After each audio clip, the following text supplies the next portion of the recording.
আজ তুমি আসবে না? আসবো তো, একটু অপেক্ষা করো না। অফিসে আছি তো, আর আমার কি ইচ্ছে করে না তোমার কাছে আসতে? মিথ্যে কথা, তোমার একটু ইচ্ছে করে না আমার কাছে আসতে। আমি পুরনো হয়ে গেছি, তাই না? দূর, কি যে বলো না, তুমি ঠিক আগের মতোই আছো আমার কাছে, একটু শুধু বড় হয়ে গেছো।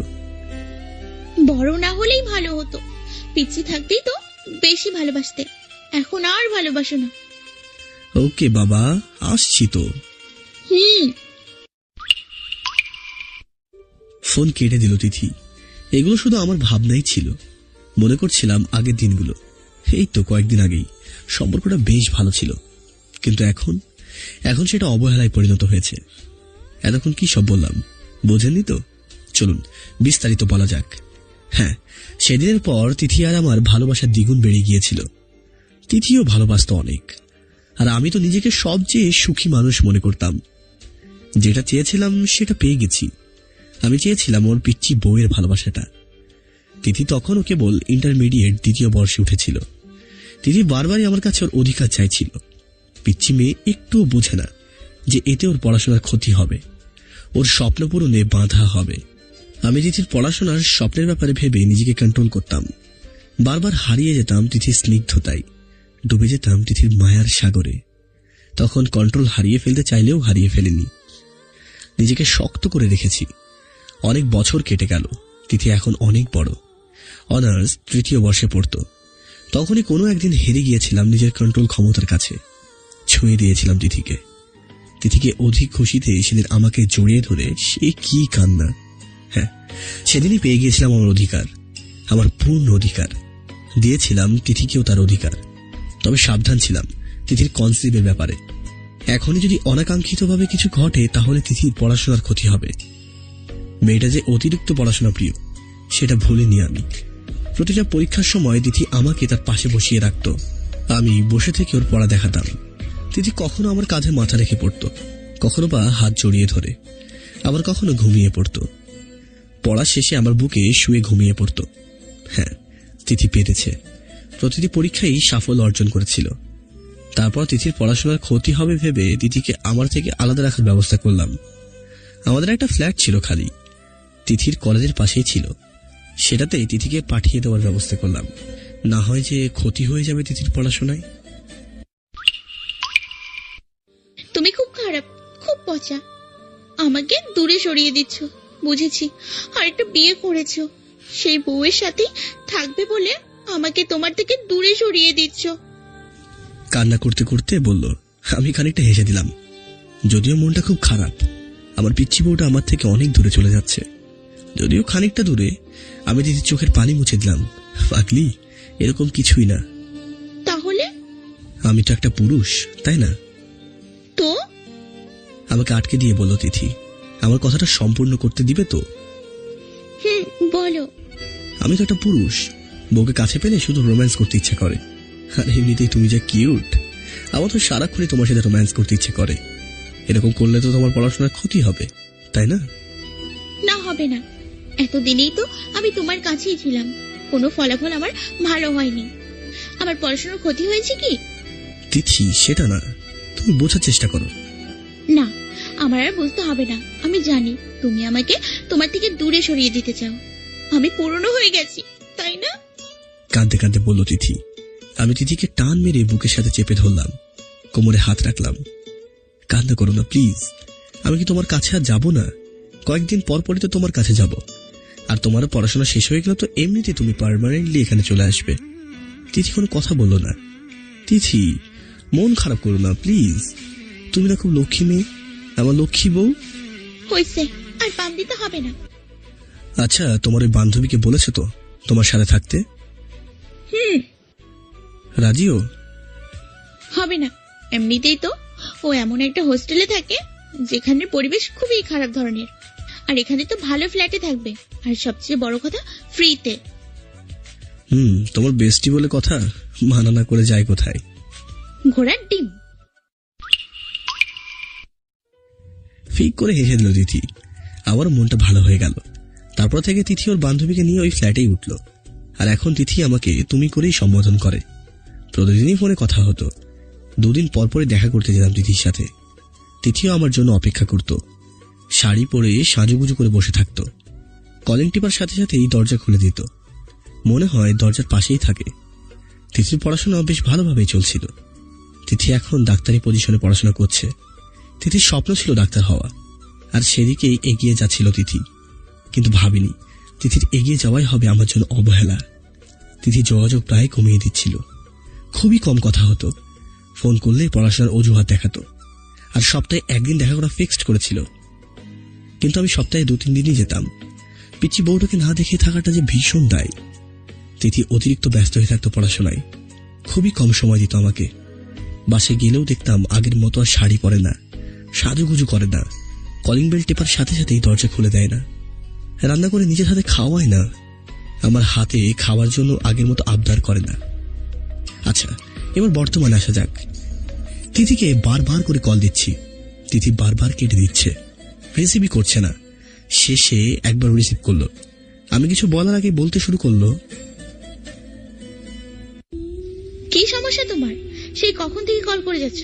তোমাকে না বলেছি এই সময় আমি একটা গুরুত্বপূর্ণ ক্লাসে থাকি? তবুও ডিস্টার্ব করছো কেন? বিরক্তি আর রাগ মিশ্রিত কণ্ঠে বলল তিথি। আমার না চাইতেও চোখ দিয়ে 2 ফোঁটা পানি গড়িয়ে পড়ল। আমি সচরাচর তিথির এই ব্যবহারে অভ্যস্ত নই। মেনে নিতে কষ্ট হচ্ছে খুব।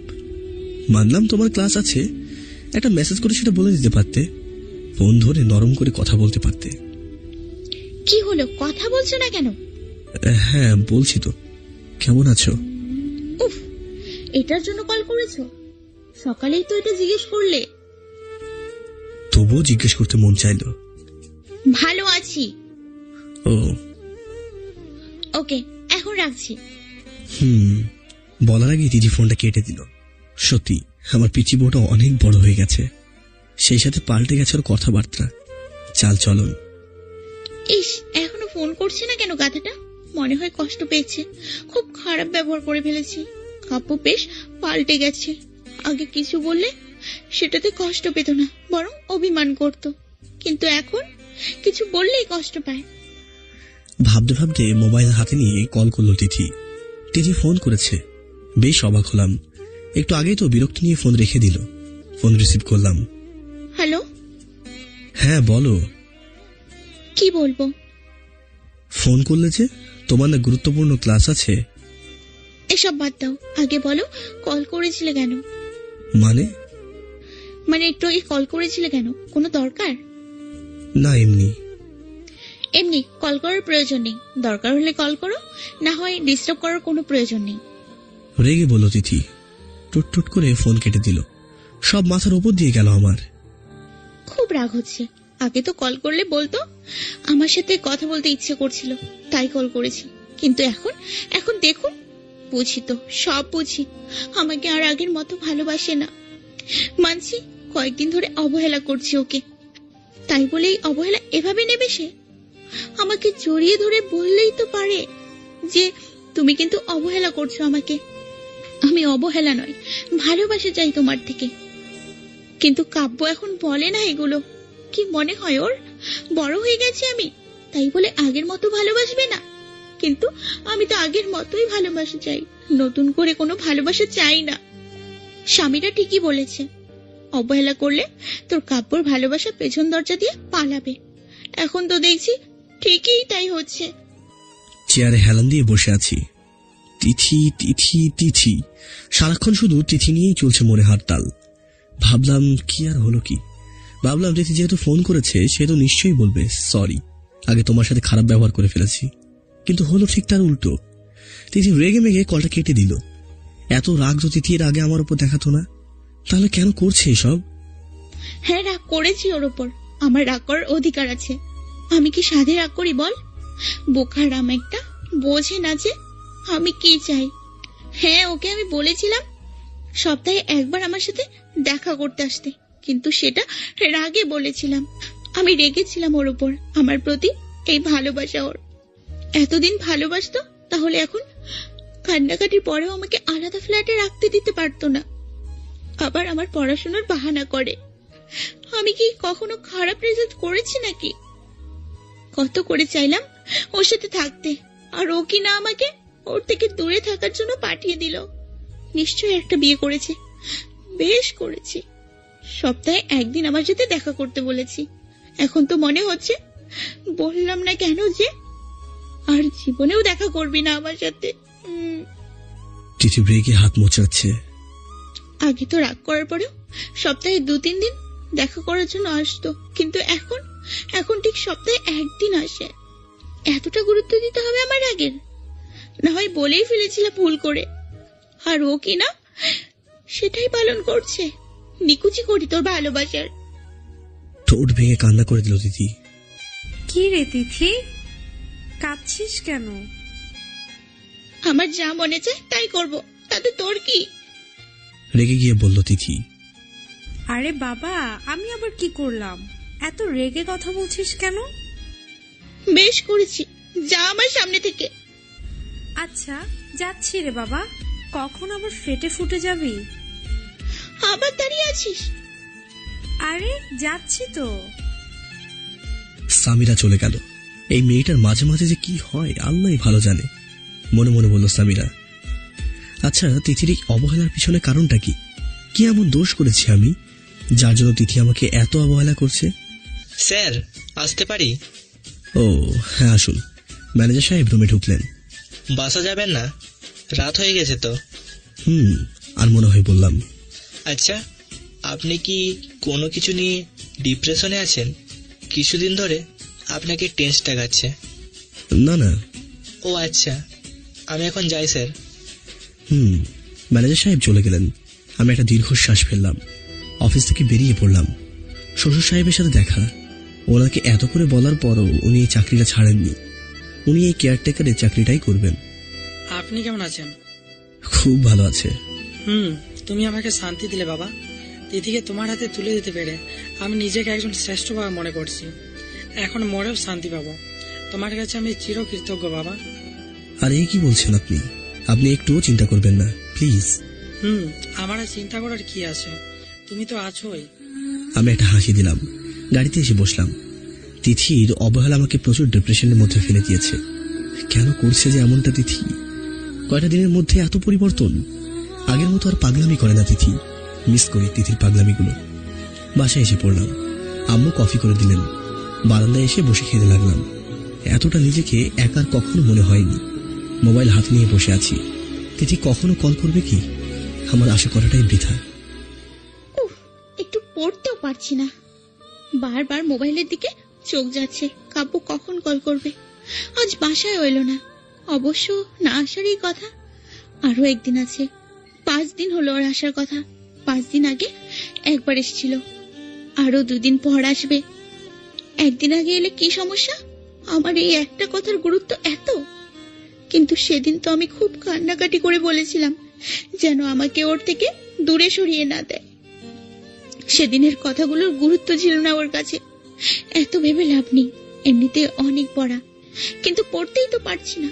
গাধাটা ফোন দিচ্ছে না কেন? একটুও ভালোবাসে না আমাকে।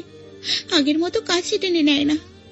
আর আমি কি করে বলি যে আমি ওকে কতটা ভালোবাসি? আর আমি মেয়ে হয়ে কি করে ওকে কাছে টেনে নিই? না, আর পাচ্ছি না থাকতে। কল করলাম তিথিকে। তিথি ফোন রিসিভ করলো। কিছুক্ষণ নীরবতা। তারপর, কি হলো? কথা বলছো না কেন? সরি, তোমার গলার স্বরটা শোনার ইচ্ছে করছিল, তাই ফোন করলাম। তারপর কিছুক্ষণ আবার নীরবতা। তো সরি বলার কি আছে? জানি ডিস্টার্ব হচ্ছ, তোমার পড়াশোনায় ডিস্টার্ব হচ্ছে, তাই সরি বললাম। হ্যাঁ, ডিস্টার্ব হচ্ছে আমার।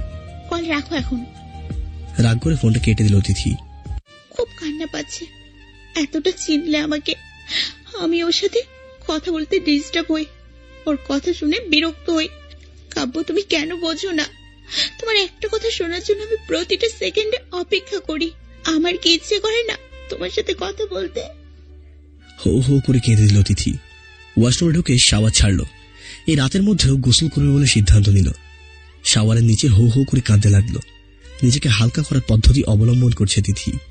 জানতাম এমনটাই করবে তুমি, তবুও কল করলাম বেহায়ার মতো।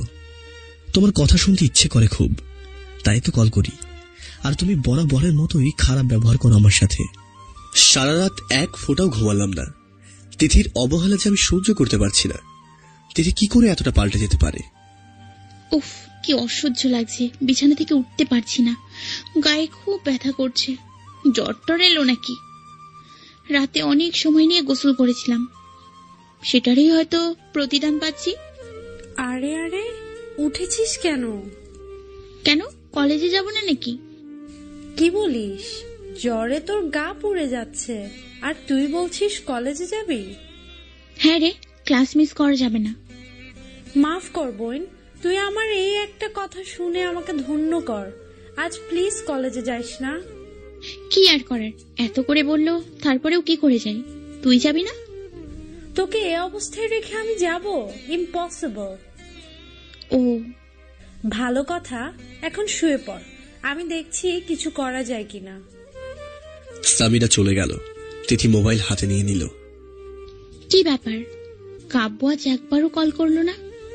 কাল তো আমাকে আঘাত দিয়ে ফোন কেটে দিল, অথচ আজ এখনো কল করেনি। ভালো তো, খুব ভালো। দিস না কল। তোর কলের জন্য কি আমার ঠেকা পড়েছে? আমি তোকে ঘৃণা করি। চিৎকার করে বলল তিথি। সামিরা রান্নাঘর থেকে দৌড়ে রুমে এলো।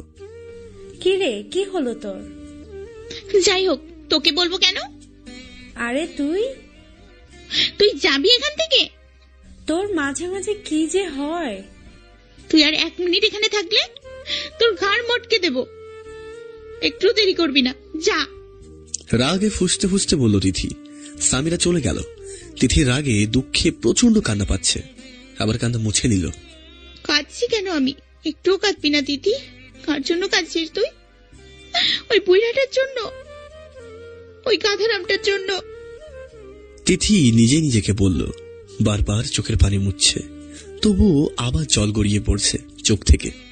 চোখের জল যেন থামছেই না। কাঁদতে কাঁদতে তিথির জ্বর আরো বেড়ে গেল। সামিরা ডাক্তারকে ফোন করে আনলো। ডাক্তার তিথিকে চেক করে কিছু ঔষধ দিয়ে গেলেন। তিথি জ্বরের ঘোরে আবল তাবল বকছে। সামিরা ভাবল, কাব্যকে ফোন করে কি তিথির অবস্থার কথা বলল? না, যদি অফিসে থাকে। মোবাইল রেখে দিল, ফোন করলো না। অফিসে বসে আছি, কিন্তু বসে থাকতেও বিরক্তি এসে গেছে, ভালো লাগছে না কিছুই। তিথি একবারও কল করলো না। অবশ্য জানতাম কল করবে না, আর আমি কল করলে তো তিথির বিরক্তির সীমা থাকে না। তার চেয়ে বরং কল না করাই ভালো। আমি চাই না তিথি বিরক্ত হোক, কিন্তু একটা বারো কি কল করবে না? কখনো এত কান্না আসেনি আমার, যতটা না এখন আসছে। তিথিকে আগের মতো হবে না, কখনো আগের মতো ভালোবাসবে না আমাকে। তিথি জ্বরের ঘোরে কাব্য কাব্য করছে, কি করব বুঝতে পারছি না। মাথায় জল পট্টি দিলাম, খাবার খাইয়ে ওষুধ খাইয়ে দিলাম, জ্বর তো কমছেই না। সন্ধ্যা হয়ে আসছে, কি করব বুঝতে পারছি না। কাব্যকে একটা কল করে দেখি। সামিরার নাম্বার থেকে কল এসেছে, রিসিভ করলাম। আসসালামু আলাইকুম ভাইয়া। ওয়ালাইকুম আসসালাম। হঠাৎ কল করলে যে, কোনো দরকার? আসলে ভাইয়া, সকাল থেকেই তিথির খুব জ্বর, আর জ্বরের ঘোরে বারবার আপনার নাম জপছে, কোনো কিছুতেই কমছে না। কি বলছো কি? সকাল থেকে জ্বর, আর তুমি এখন জানাচ্ছ আমাকে? আসলে আমি ভেবেছিলাম আপনি হয়তো অফিসে থাকবেন, তাই আপনাকে বিরক্ত করা ঠিক হবে না। আচ্ছা আচ্ছা, আমি এখনই আসছি। ফোন কেটে গাড়ি নিয়ে বেরিয়ে পড়লাম। বাসায় গিয়ে সোজা তিথির রুমে গেলাম। সামিরা তিথির মাথায় জল পট্টি দিচ্ছিল। তিথি চোখ বন্ধ করে আছে। ডাক্তার দেখিয়েছো? ঔষধও তো খাওয়ালাম, কিন্তু কমছেই না। আমি তিথির পাশে বসলাম, কপালে হাত দিয়ে দেখলাম অনেক জ্বর। জ্বরে গা পুড়ে যাচ্ছে। আস্তে করে ডাকা দিলাম, তিথি তিথি। মাথায় হাত বুলিয়ে দিলাম। তিথি আস্তে আস্তে করে চোখ খুলল, পিট পিট করে তাকালো আমার দিকে। বেশ কিছুক্ষণ তাকিয়ে থাকলো। তুমি কেন এসেছো? তিথি অতিরিক্ত বাচ্চার মতো লাগছিল, বাচ্চাদের মতো কথা বলছিল। আমি তোমার উপরে রেগে আছি। কেন গো? আজ একবারও কল করোনি আমাকে, দেখতেও আসোনি। আমি হেসে দিলাম, সরি বাবা, ভুল হয়ে গেছে। আমি তো অফিসের কাজে ব্যস্ত ছিলাম, সময় পাইনি। তিথি মুখ ফুলিয়ে রইল। সরি বললাম তো, এবার একটু হাসো। তিথি একটু জোর করেই হাসলো। জ্বর বাঁধালে কি করে? নিশ্চয়ই রাতে গোসল করেছো অনেক সময় নিয়ে। কেন? তোমার উপর রাগ করে। আমি আবার কি করলাম? আমি তো তোমার বউ, তাই না? তুমি যে কোনো সময় কল করবে, তাহলে রাতে বললে কেন? আমি বিরক্ত হচ্ছি। আমি কি তোমার কথা শুনলে বিরক্তি হই? তুমি জানো আমি তোমার কলের জন্য সারাক্ষণ অপেক্ষা করি। তিথি কেঁদে ফেললো। সরি, আমার ভুল হয়ে গেছে, আর কখনো এমন ভুল হবে না। কান্না করুন না প্লিজ। আপনি আমাকে একটুও ভালোবাসেন না। ঠোঁট কামড়ে ধরে বলল তিথি। বাসি তো। তাহলে আমাকে আদর করেন না কেন? ভালোবাসেন না কেন? তুমি তো এখন অসুস্থ, আগে সুস্থ হও, তারপর আদর করে দেবো বেশি বেশি করে, কেমন? না, আমাকে এক্ষুনি আদর করতে হবে। তিথি হাত বাড়িয়ে হালকা করে আমার কলারের টান মারল। আমি একটু ঝুঁকে গেলাম। তিথি একটা চুমু দিল আমার গালে। এখন উঠো, কিছু খাবে না? না, খাবো না। কেন? আমার ওইসব খাবার ভালো লাগে না। একটু মিষ্টি না এগুলো। খেতে হবে তো। না, খাবো না, এগুলো ভালো লাগে না আমার। তাহলে কি খাবে? চুমু। চোখ বন্ধ অবস্থায় বলল। আমি হেসে দিলাম। তিথিকে এখন আগের সেই তিথি মনে হচ্ছে, ছোট্ট তিথি মনে হচ্ছে। আমার দিকে তাকালো তিথি, পিট পিট করে তাকিয়ে রইল। এভাবে তাকিয়ে আছো কেন? তোমাকে দেখছি। কেন, আগে কখনো দেখোনি?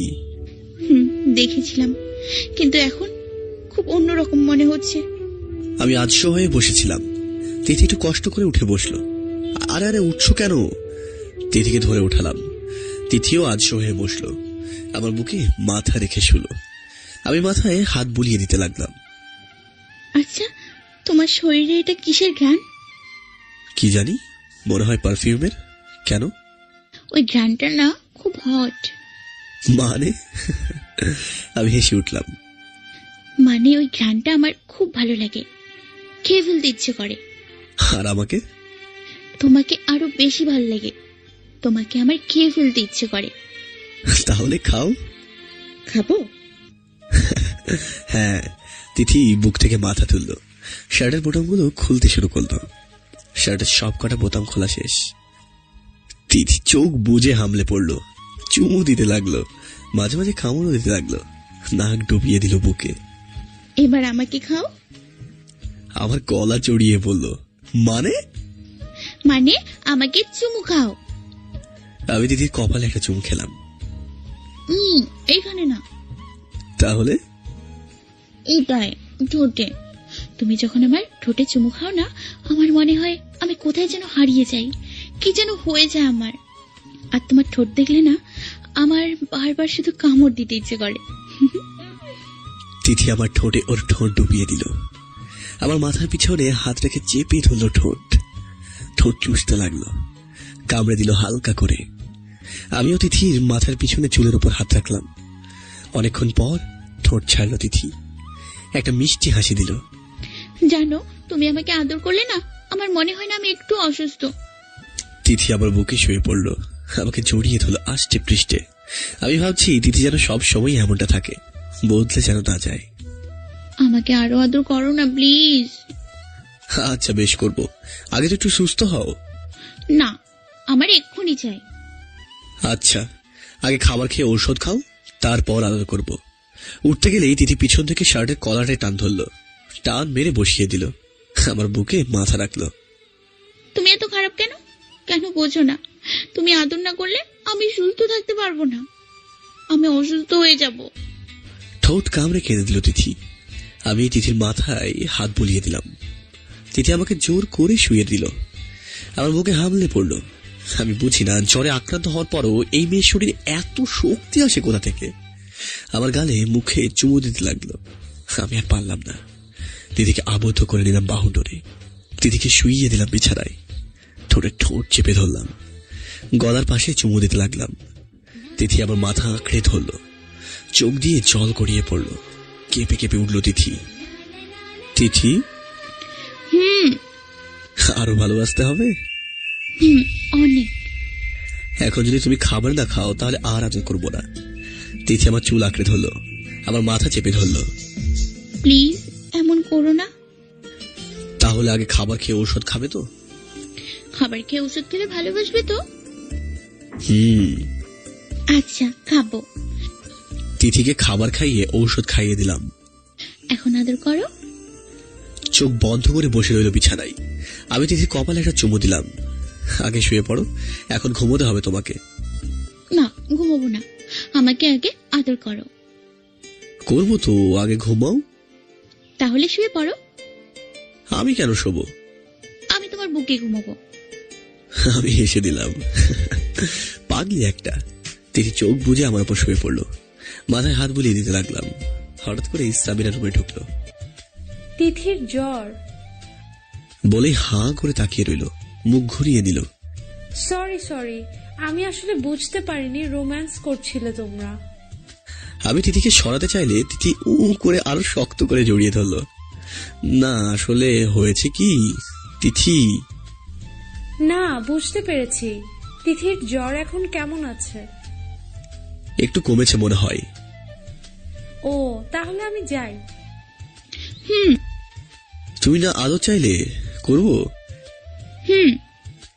ঘুমের মধ্যে বলে উঠল। আমি হেসে দিলাম। পাগলিটা ঘুমের মধ্যেও ভালোবাসা চাই। রাতে কখন যে ঘুমিয়েছিলাম মনেই নেই। ঘুম ভেঙে গেল। বুকের মধ্যে তিথি শুয়ে আছে, আষ্টে পৃষ্ঠে জড়িয়ে ধরে ঘুমোচ্ছে। কপালে হাত দিয়ে দেখলাম জ্বরটা তেমন নেই, মনে হয় কমে গেছে। তিথিকে সরিয়ে উঠতে চাইলাম।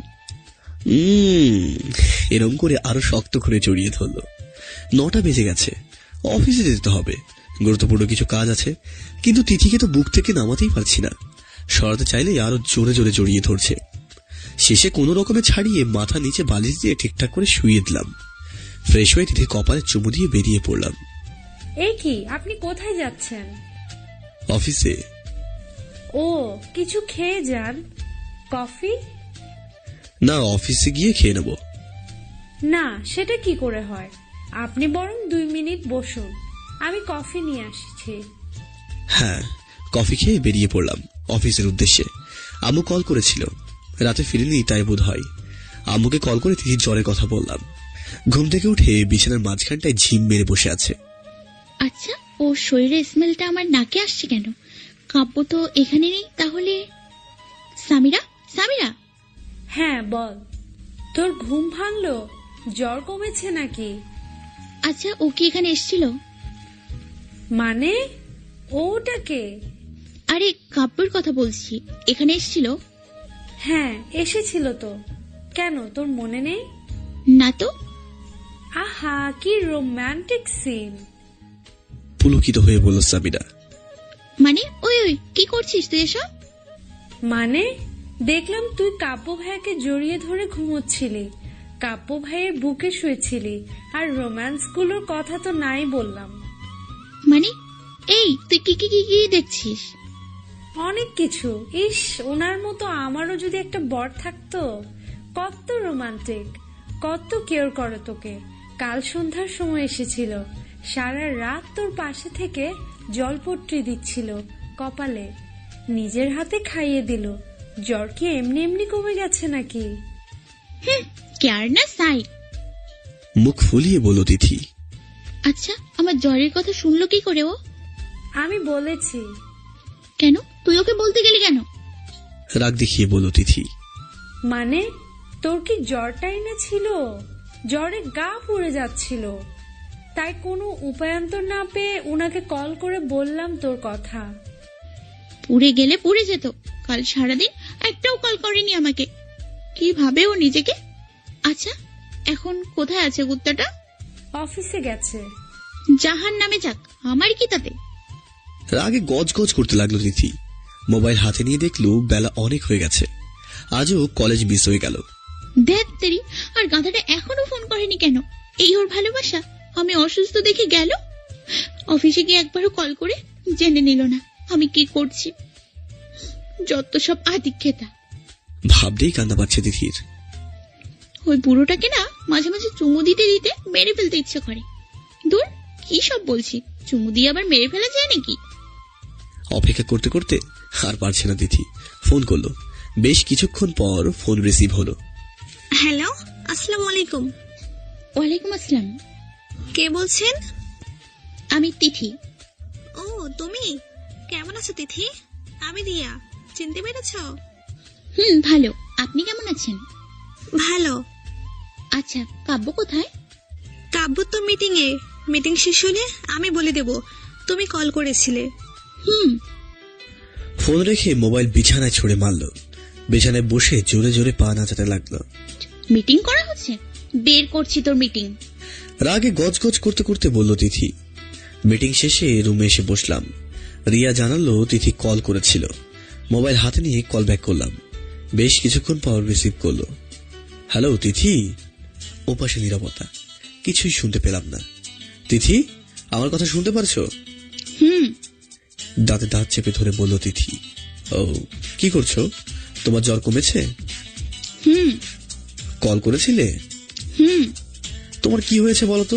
কখন থেকে শুধু করছো? অনেক কিছু হয়েছে। আমার না এই মুহূর্তে তোর মাথাটা চিবিয়ে খেতে ইচ্ছে করছে। তাই তুই এক্ষুনি অফিস থেকে বেরোবি, গাড়ি চড়ে সোজা বাসা আসবি, বুঝলি? তিথি, কি আবল তাবল বকছো?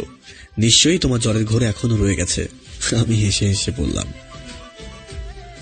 রেগে গিয়ে বলল তিথি, আরে এটা কিরকম ভাষা দিদি? এরকম করে কেউ বলে? আমি না তোমার স্বামী? অবাক হয়ে বললাম তিথিকে। তোকে যা করতে বলেছি তুই তাই করবি। তুই এক্ষুনি আমার বাসায় আসবি, না হয় তোর সাথে ব্রেকআপ। মানে স্বামী স্ত্রীর আবার ব্রেকআপ হয় নাকি? আমি হেসে দিলাম। হয়, সেটা জেনে নে তুই। আর 10 মিনিটের মধ্যে যদি তুই না আসতে পারিস তাহলে তোর সাথে 3 ব্রেকআপ। Breakup breakup breakup. ফোনটা কেটে দিল তিথি। সব মাথার উপর দিয়ে গেল। কি বললো এসব তিথি? মনে হয় জ্বরের ঘরে এসব বলছে, কিন্তু জ্বরের ঘরে তো এরকম বলার কথা না। জ্বর হলো তো তিথি ভালোভাবে কথা বলে, শুধু একটু বাচ্চা হয়ে যায়। কিন্তু একটু আগে এটা কি হলো? বাবা, 10 মিনিট তো হয়ে যাচ্ছে, তাড়াতাড়ি যেতে হবে, না হয় কি যে হবে আল্লাহ ভালো জানে। গাড়িটা স্টার্ট করে সোজা বাসায় গেলাম। কলিং বেল টেপার কিছুক্ষণ পর দরজা খুলল সামিরা। কিছু বলতে চাইছিল, আমি কিছু বলার সময় না দিয়ে সোজা তিথি রুমে গেলাম। গিয়ে হাঁপাতে লাগলাম। ঘড়ির দিকে তাকিয়ে দেখলাম 10টা হতে 2-1 মিনিট বাকি। তিথির দিকে তাকিয়ে হাসি দিয়ে বললাম, 10 মিনিটের মধ্যে কিন্তু চলে এসেছি। তিথি এসে সোজা আক্রমণ করলো আমার মাথার উপর। চুল ধরে টানতে লাগলো, মাথা ঝাঁকাতে লাগলো। আরে আরে করছোটা কি? তিথি, কি হয়েছে তোমার? তুই একটা খারাপ লুচ্চা খবিস বলে আমাকে মারতে লাগলো। মানে আমি কি করলাম? আর যদি একটাও কথা বলিস না, তোকে আমি খুন করে ফেলবো। রাগে গজগজ করতে করতে বলল তিথি। আমি চুপচাপ বসে রইলাম।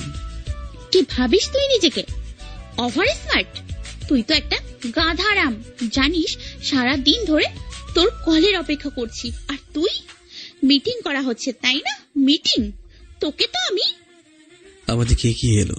বুঝতে পারলাম তিথি অতিরিক্ত রেগে আছে। আমার কাছে আসতে আমি শক্ত করে জড়িয়ে ধরলাম তিথিকে। ঠোঁটে আস্তে করে চুমু খেলাম। ছাড় আমাকে, ছাড় ছাড় বলছি। আচ্ছা আচ্ছা, সরি রে বাবা। না ছাড়, এখন ভালোবাসা দেখানো হচ্ছে তাই না? ছাড় বলছি। কেঁদে দিল তিথি। আমি জড়িয়ে ধরলাম তিথিকে। প্লিজ ক্ষমা করে দাও আমাকে। আমি তো ভেবেছিলাম তুমি ঘুমিয়ে আছো, এমনিতেই তোমার জ্বর, তাই আর ফোন করে ঘুম থেকে জাগানো ঠিক হবে না, তাই আর ফোন করিনি। রাগ করে না প্লিজ লক্ষ্মীটি। বুঝি তো, সব বুঝি। একটুও ভালোবাসো না আমাকে? কান্না করতে করতে বলল। আমি তিথির চোখের পানি মুছে দিলাম। প্লিজ কেঁদো না। এই যে কান ধরলাম, আর ভুল হবে না। কাল কল করলে না কেন? তোমার পড়াই ডিস্টার্ব হবে, আর তুমি তো বিরক্ত হয়ে যাও আমার ফোনে। তোর মাথা। আরে আবার কি হলো? তুমি কেন বোঝো না? আমি কি তোমার ফোনে বিরক্ত হই? আমার তো সারাক্ষণ ইচ্ছে করে তোমার সাথে কথা বলতে। সব সময় অপেক্ষায় থাকি কখন তুমি কল করবে। ওকে, আমি ভুল করে ফেলেছি, এমন ভুলটা আর হবে না। সত্যি তো? আচ্ছা, ওই মেয়েটার সাথে তোমার এত গায়ে পড়া ভাব কেন? তোমার ফোন ওই মেয়েটার কাছে থাকবে কেন? ভ্রু কুচকে বলল, আরে আমার পিয়ে ও আর ফ্রেন্ড, আমি মিটিং এ গেলে ওর কাছে ফোন রেখে যাই। মিটিং এ তো ফোন নেওয়া যায় না, তাই। বুঝেছো? এখন শোনো, আজ তুমি সারাক্ষণ এখানে আমার সাথে থাকবে, বুঝলে? আর অফিস? আমার থেকে তোর অফিস বড়? ওকে ওকে, যাচ্ছি না। এ তো দেখি রেগে পুরো ফায়ার। এতটা রাগ, কথায় কথায় রেগে যাই। তিথির কপালে হাত বুলিয়ে দেখলাম জ্বরটা একটু কমে গেছে। আচ্ছা, তুমি তো সকাল থেকে কিচ্ছু খাওনি, তোমার জন্য কিছু রাঁধি? না, তুমি অসুস্থ, তোমার রাধা লাগবে না। আমি এখন পুরো সুস্থ, তাই তোমার কথা আমি শুনছি না। আমি তোমার প্রিয় বিরিয়ানি রেডি করছি, ওকে? আরে তুমি তো। তিথি কোনো কথা না শুনে রান্নাঘরে চলে গেল। এই পিচ্চিটাকে নিয়ে না আর পারা যায় না। ফেভারিট বিরিয়ানি দিয়ে জম্পেশ একটা খাওয়া দিলাম। তিথিকে খাইয়ে দিয়ে ওষুধ খাওয়ালাম। যদিও তিথি খাইতে চাইছিল না, তাতে তিথি পড়ছে। আমি ওর পাশে বসে আছি। আমি তিথিকে জড়িয়ে ধরলাম। তিথি পড়ার দিকে মনোযোগ দিয়ে বলল, আচ্ছা তুমি একদিন বলেছিলে না তোমার একটা বাবু চাই? তাহলে এখন সেটার ব্যবস্থা করে ফেলি। কি করছো? আমার দিকে তাকাও। তিথির মুখ আমার দিকে করলাম। উফ, ডিস্টার্ব করো না তো, পড়ছি তো। আগে আমার কথাটা তো শোনো। তোমার একটা বাবু চাই বলেছিলে না, এখন আমারও ইচ্ছে করছে একটা বাবু হবে আমার। হাসি মুখে বললাম আমি। তিথি ভ্রু কুঁচকে বলল, তুমি কি বলতে চাইছো? আমি বলতে চাইছি এখন তো তুমি অনেকটাই বড় হয়ে গেছো। একটা মা হওয়ার জন্য যা প্রয়োজন তোমার মধ্যে তা গড়ে উঠেছে। আই মিন, তুমি এখন মা হওয়ার জন্য সব দিকে পারফেক্ট। তাই অসম্ভব। তিথি চোখ বড় বড় করে বলল। আমার মুখটা মলিন হয়ে গেল। মানে? মানে আমি এখন বাবু নিতে চাই না। আমি এখনো পড়াশোনা করছি। আমি আমার ক্যারিয়ার গড়তে চাই। তিথি, এতে তো তোমার পড়াশোনার কোনো ক্ষতি হচ্ছে না। আমরা জাস্ট প্ল্যানিংটা করছি। আহা, বিরক্ত করো না তো, দেখছো তো পড়ছি, তাও বিরক্ত করছো। বিরক্তি নিয়ে বলল তিথি। আমি তিথির দিকে তাকিয়ে রইলাম, বুঝতে পারছি না কি বলবো। তিথি এমন করছে কেন? একটু আগেই তো সব স্বাভাবিক ছিল, তাহলে এখন কি হয়ে গেল তিথির? তিথির কোনো দিকে মনোযোগ নেই, পড়া করছে মন দিয়ে। সত্যি আমার বিরক্ত করাটা বোধহয় ঠিক হয়নি। বিছানা থেকে উঠে বারান্দায় গিয়ে দাঁড়িয়ে রইলাম। বুকের বাম পাশটায় কেমন জানি চিনচিনে ব্যথা হচ্ছে। সবকিছু তো ঠিক ছিল, তাহলে হঠাৎ করে সবটা এইভাবে অগোছালো হয়ে গেল কেন? উফ, এত পড়া পড়তে পড়তে পাগলই হয়ে যাব দেখছি। আর বোধহয় সংসারটাও করা হবে না, আর বাচ্চা কাচ্চাও পালন করা হবে না। ভাবতে ভাবতে তিথির মনে পড়লো কাব্যের কথা। একটু আগে কি বললো কাব্য? ইয়েস, বাবুর কথা বলেছিল, কিন্তু আমি কি বললাম? দূর, মনেই পড়ছে না। এত পড়াশোনা, এসব মনে রাখা কি যায়? হ্যাঁ, এই তো মনে পড়েছে। কাব্য আমাকে বাবু কনসিভ করার কথা বলেছে। আমি কাব্যের সাথে খারাপ ব্যবহার করেছি। দূর, কি করলাম এটা? আমি নিজেই তো একদিন কাব্যের কাছে বাবু চেয়েছিলাম। তাহলে বিছানার দিকে তাকিয়ে দেখলো না, বিছানায় নেই। উকি ঝুঁকি মেরে বারান্দার দিকে তাকিয়ে দেখলো কাব্য দাঁড়িয়ে আছে বারান্দায়।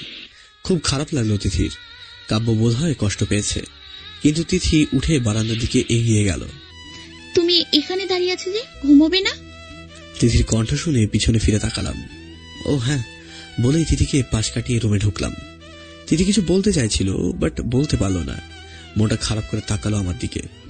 তোমার পড়া শেষ হলে শুয়ে পড়ো বলে আমি শুয়ে পড়লাম একদিকে। আমি খুব ভালোভাবে বুঝতে পারছি আমার বরটা কষ্ট পেয়েছে, কিন্তু আমিই বা কি করব? এত পড়াশোনা, মাঝে মাঝে কি যে করি নিজেই বুঝি না। দেখ, কষ্ট দিয়ে ফেললাম নিজের অজান্তেই। যেহেতু কষ্ট আমিই দিয়েছি, সেহেতু কষ্টটা আমাকেই ভোলাতে হবে। কাটে উঠলাম। সাহেব অন্যদিকে তাকিয়ে শুয়ে আছেন চোখ বন্ধ করে। বেশ বুঝতে পারছি উনি ঘুমননি। আমি ভাবছি কি, একটা বেবি নেবো কেন, টুইন্স বেবি নেবো। বলেই মুচকি হাসলো তিথি। আমি তিথির কথা শুনে বড় সড়ো শখ খেলাম, কিন্তু চোখ খুললাম না। ঘুমিয়ে আছি এমন ভান করলাম। আচ্ছা, এখন ঘুমের অ্যাক্টিং করা হচ্ছে, দেখাচ্ছি মজা। কাছে ঘেঁষে শুয়ে পড়লাম, আলতো করে জড়িয়ে ধরলাম, নিঃশ্বাস ঘাড়ে ফেলতে লাগলাম। আমি জানি তুমি ঘুমোওনি এখনো। আমি তবুও কোনো কথা বললাম না। প্লিজ তাকাও না আমার দিকে। কাঁদো কাঁদো স্বরে বলল তিথি। আমি বুঝতে পারছি তিথি এখন কেঁদেই ফেলবে, তাই মুখ ঘুরিয়ে তাকালাম। তিথি আমার উপর ভর দিয়ে আমার উপর দিয়ে আমার সামনে চলে আসলো, জড়িয়ে ধরে বলল, সরি। আমি না জানার ভান করে বললাম, কেন? আহা, বোঝে না আমার বাবুটা। বলেই নাক টিপে ধরলো। না বললে বুঝবো কি করে? সত্যি বুঝতে পারছো না আমি তোমাকে কেন সরি বলছি? কাঁদো কাঁদো স্বরে বলল, আমি সত্যিই দুঃখিত। আমি না জেনেই তোমাকে কষ্ট দিয়ে ফেলেছি। প্লিজ ক্ষমা করে দাও। আমি কোনো কথা বললাম না। তিথি আমাকে জড়িয়ে ধরলো, আমার বুকে মাথা রাখলো। প্লিজ ক্ষমা করে দাও। কি জন্য ক্ষমা যাচ্ছ সেইটা তো বলো। বিরক্তি নিয়ে বললাম। তিথি এখন কেঁদেই ফেললো। আমি সত্যিই বুঝতে পারিনি তুমি এতটা কষ্ট পাবে। তুমি এতটা কষ্ট পাবে জানলে তখন বেবি কনসিভ করার কথায় তোমার সাথে খারাপ ব্যবহার করতাম না। তুমি না চাইলেই নাই। মানে? মানে তুমি কনসিভ করতে না চাইলে কনসিভ করবে না। আমিও কোনো জোর জবরদস্তি করবো না তোমার সাথে। অন্যদিকে তাকিয়ে বললাম। তিথি আবার জোরে জোরে কেঁদে দিল। প্লিজ এভাবে বলো না। আমি কোনো কথা বললাম না। সত্যি যদি আমি মারা যাই তাহলে তোমার কি হবে? হঠাৎ করে কথাটা বলল তিথি। আমি ভ্যাবাচাকা খেয়ে তাকালাম তিথির দিকে। কি সব আজে বাজে বকছো? আমি তখন তোমাকে কনসিভ করতে মানা করেছিলাম কেন জানো? আমি প্রশ্নসূচক দৃষ্টিতে তাকালাম তিথির দিকে। কেন প্রশ্ন করলাম। অনেকেই তো বেবি হওয়ার সময় মারা যায়। আমিও যদি আমার বেবি হওয়ার সময় মারা যায় তখন?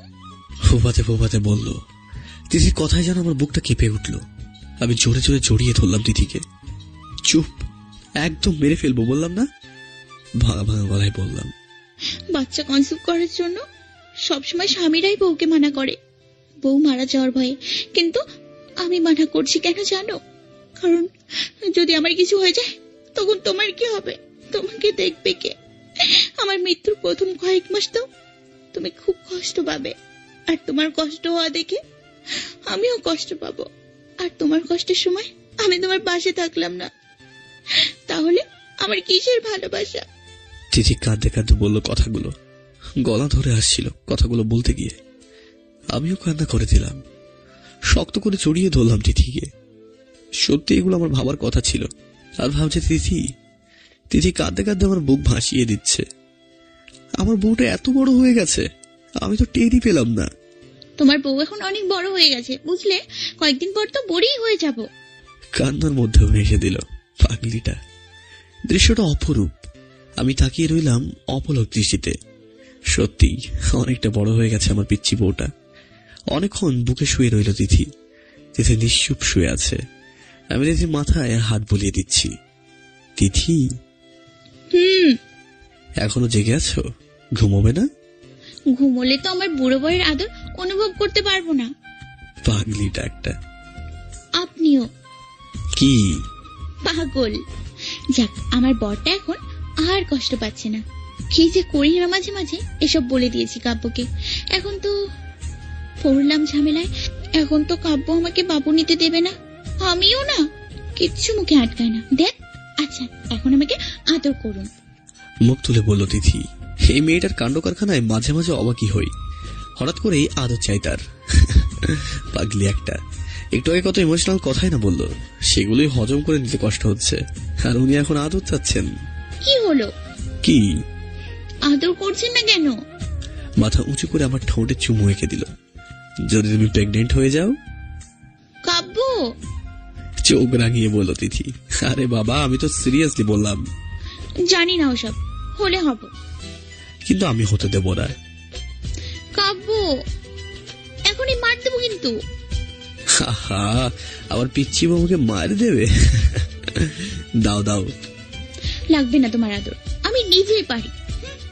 বলেই আমাকে ঠেলে চিৎ করে শুয়ে দিল। আমার বুকের উপর উঠে বসলো। এই, তুমি আমাকে ঘোড়া পাইছো? যখন তখন বুকে উঠে পড়ো। হ্যাঁ পাইছি। আর ঘোড়ার বুকে ওঠে না মানুষ, পিঠে ওঠে, পিঠে। বলেই আমার ঠোঁটে ঠোঁট গুঁজে দিল তিথি। আমি হারিয়ে গেলাম তিথিতে। হোক না আজকে রাতটা তিথিময়। আলতো পরশ রেখে দিলাম তিথির চুলে। তিথিকে বুক থেকে নামিয়ে দিলাম। হাত দুটো চেপে ধরলাম। তাকিয়ে রইলাম তিথির কাঁপা চোখ আর কেঁপে ওঠা ঠোঁটের দিকে। তিথি চোখ বন্ধ করে আছে। আমি তাকিয়ে রইলাম। তিথিও চোখ খুলল। আমি তাকিয়ে রইলাম আর তিথিও। মুখ গুজে দিলাম তিথির ঘাড়ে। তিথি প্রচন্ড ভাবে কেঁপে উঠল। আমার মাথায় আঁকড়ে ধরল। নখ বসিয়ে দিচ্ছে। ঘাড়ে চুমু এঁকে দিলাম। তিথি আরো শক্ত করে আমার মাথার পিছনে ঘাড়ে ধরল। আমি তিথি হিটের লম্বা কেশে মুখ ডুবিয়ে দিলাম। নেশা করি না কখনো, কিন্তু এখন মনে হচ্ছে প্রতিদিনই নেশায় পড়তে হবে আমাকে। কি অদ্ভুত নেশা ধরানো ঘ্রাণ। মাতাল হয়ে যাচ্ছে পুরো, হারিয়ে ফেলছি নিজেকে। আরেকটা কিস করো না ঘাড়ে। আমার কানে আস্তে করে বলল তিথি। আমি হেসে দিলাম। এই মেয়ে আমাকে পাগল বানিয়ে দেবে দেখছি। গাড়ে দাগ দিতে আরো আঁকড়ে ধরল তিথি। দাঁত দিয়ে ঠোঁট কামড়ে ধরল। হাত দিয়ে পেটে স্লাইড করতেই তিথি কেঁপে কেঁপে উঠল। আমার হাত চেপে ধরলো ওর হাত দিয়ে। আমি সত্যি একদিন মরে যাব তোমার ভালোবাসায়। সেই কবেই খুন হয়ে গেছি তোমার ভালোবাসায়। কাঁপতে কাঁপতে বলল তিথি, খুন তো তুমি আমায় করেছ। তোমার হাতে তো খুন হতে বারবার জন্ম নিতে পারি আমি। অগোছালো হয়ে শুয়ে আছে আমার বুকে তিথি, চুলগুলো এদিক সেদিক ছড়িয়ে ছিটিয়ে পড়ে আছে। আমি চুলগুলো হাতাচ্ছি, ঠিক হাতাচ্ছি না, স্লাইড করছি। তিথি, তিথি কোনো কথা বলো না, নীরব। তিথি, কি হলো? প্লিজ জ্বালিও না আর, আমার অতিরিক্ত ঘুম পাচ্ছে। আরো শক্ত করে জড়িয়ে ধরে বলল, কিন্তু আমার তো তোমাকে আদর করতে ইচ্ছে করছে। আমি পারবো না। কি? প্লিজ ঘুমোতে দাও না প্লিজ। ওকে ওকে। কিছুক্ষণ পর আবার বললাম, তিথি। উফ, তোর মাথা ফাটিয়ে দিব আজ। ওকে ওকে বাবা, আর জ্বালাচ্ছি না তোমাকে। হাসতে হাসতে গড়াগড়ি খাচ্ছি আমি। তিথিকে জ্বালাতে ভালোই লাগছে। ঘুম ঘুম চোখে তিথি যখন বিরক্ত হয় না, অসম্ভব সুন্দর লাগে তখন তিথিকে। চুলে হাত বোলানো বন্ধ করে দিলে কেন? আমার ভাবনার ঘোর কাটলো তিথির স্বর শুনে। ঘুম ঘুম কণ্ঠে বলছে তিথি, ও সরি। তিথির মাথায় হাত বুলিয়ে দিতে লাগলাম পরম যত্নে। ঘুমাক আমার পিচ্চি বউটা, আর আমি সেই দৃশ্য অবলোকন করি। ক্ষতি কি তাতে? চোখে ঘুম ভর করলো, ঘুমিয়েও পড়লাম। সকালে ঘুম ভাঙলো, তাকিয়ে দেখি তিথি এখনো ঘুমিয়ে আছে বুকে। তিথি, তিথি কোনো কথা বললো না, নাড়াচাড়াও করলো না। তিথি, সকাল হয়ে গেছে, উঠে পড়ো। না। ঘুম ঘুম কণ্ঠে বলল। না কি, কলেজে যাবে না? না। ঘুমের ঘরেই বলল তিথি। কেন? আমি ঘুমোবো। কলেজে যেতে হবে তো, ওঠো। উফ, যাবো না বললাম তো, আর আমাকে একটুও বিরক্ত করার চেষ্টা করবেন না। আমি ঘুমোবো। আচ্ছা তাহলে আমাকে উঠে দাও, আমি অফিসে যাব তো। না। আবার নাকি? মাথা মোটা, তোমার বুকে শুয়ে আছি বলেই তো আমার এত আরামে ঘুম হচ্ছে। তুমি উঠে পড়লে তো আমি আর ঘুমোতে পারবো না। চোখ বন্ধ অবস্থায় বলল তিথি, তাহলে আমার অফিস? গোল্লাই যান, আজ কোনো অফিস টফিস নেই। আপনাকে অফিসে যেতে হবে না, বুঝলেন? চোখ খুলল তিথি, আবার বন্ধ করে নিল। আরে বাবা, অফিসে তো। বলার আগে তিথি হাত দিয়ে মুখ চেপে ধরল। হাত দিয়ে তিথির হাত সরিয়ে হাঁপাতে লাগলাম। মুখ সহ নাকেও ধরে নিয়েছিল। নিঃশ্বাস তো প্রায় বন্ধ হয়ে আসছিল। আরে আমার দম বন্ধ করে। বলার আগে এই তিথির ঠোঁট আমার ঠোঁটে ডুবিয়ে দিল। বেশ কিছুক্ষণ পর ছাড়ল। মাফ চাই ভাই, মুখ বন্ধ করে থাকো প্লিজ, আমাকে একটু শান্তিতে ঘুমোতে দাও। চোখ বন্ধ করে বুকে মাথা রেখে শুয়ে পড়ল তিথি। উফ, এই মেয়েটা জ্বালায় আর পারি না। হঠাৎ করে চোখে এত ঘুম ভর করলো কোত্থেকে কে জানে। আমিও চুপচাপ শুয়ে রইলাম। জম্পেশ একটা ঘুম হলো, কিন্তু তাকিয়ে দেখি কাব্য নেই। কখন গেল? আর গেলই বা কোথায়? ওকে তো অফিস যেতে মানা করেছিলাম, তাহলে অফিস ওর কাছে এত গুরুত্বপূর্ণ, আমার থেকেও বেশি গুরুত্বপূর্ণ? একটা দিনেই তো চেয়েছিলাম ওর কাছে, কি এমন আইলাম। মন খারাপ করে রইল তিথি। কলেজেও তো গেলাম না ওকে কাছে পাওয়ার জন্য। কিরে, তোর ঘুম ভাঙলো? ইস, তোকে দেখে আমার খুব হিংসে হয় রে। কেন? কাব্য ভাইয়ার মতো একটা স্বামী পেয়েছিস।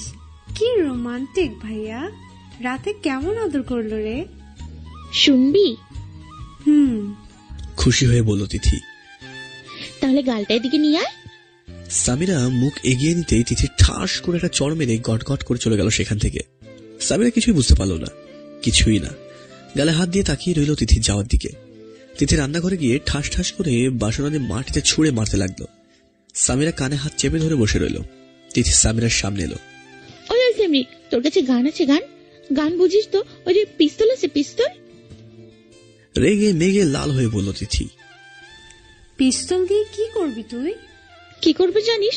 ওই কাব্য কুত্তাটার মাথায় ঠেকিয়ে শুট করব, তারপরে রিয়ানা ফিয়া ওই মেয়েটার মাথায়।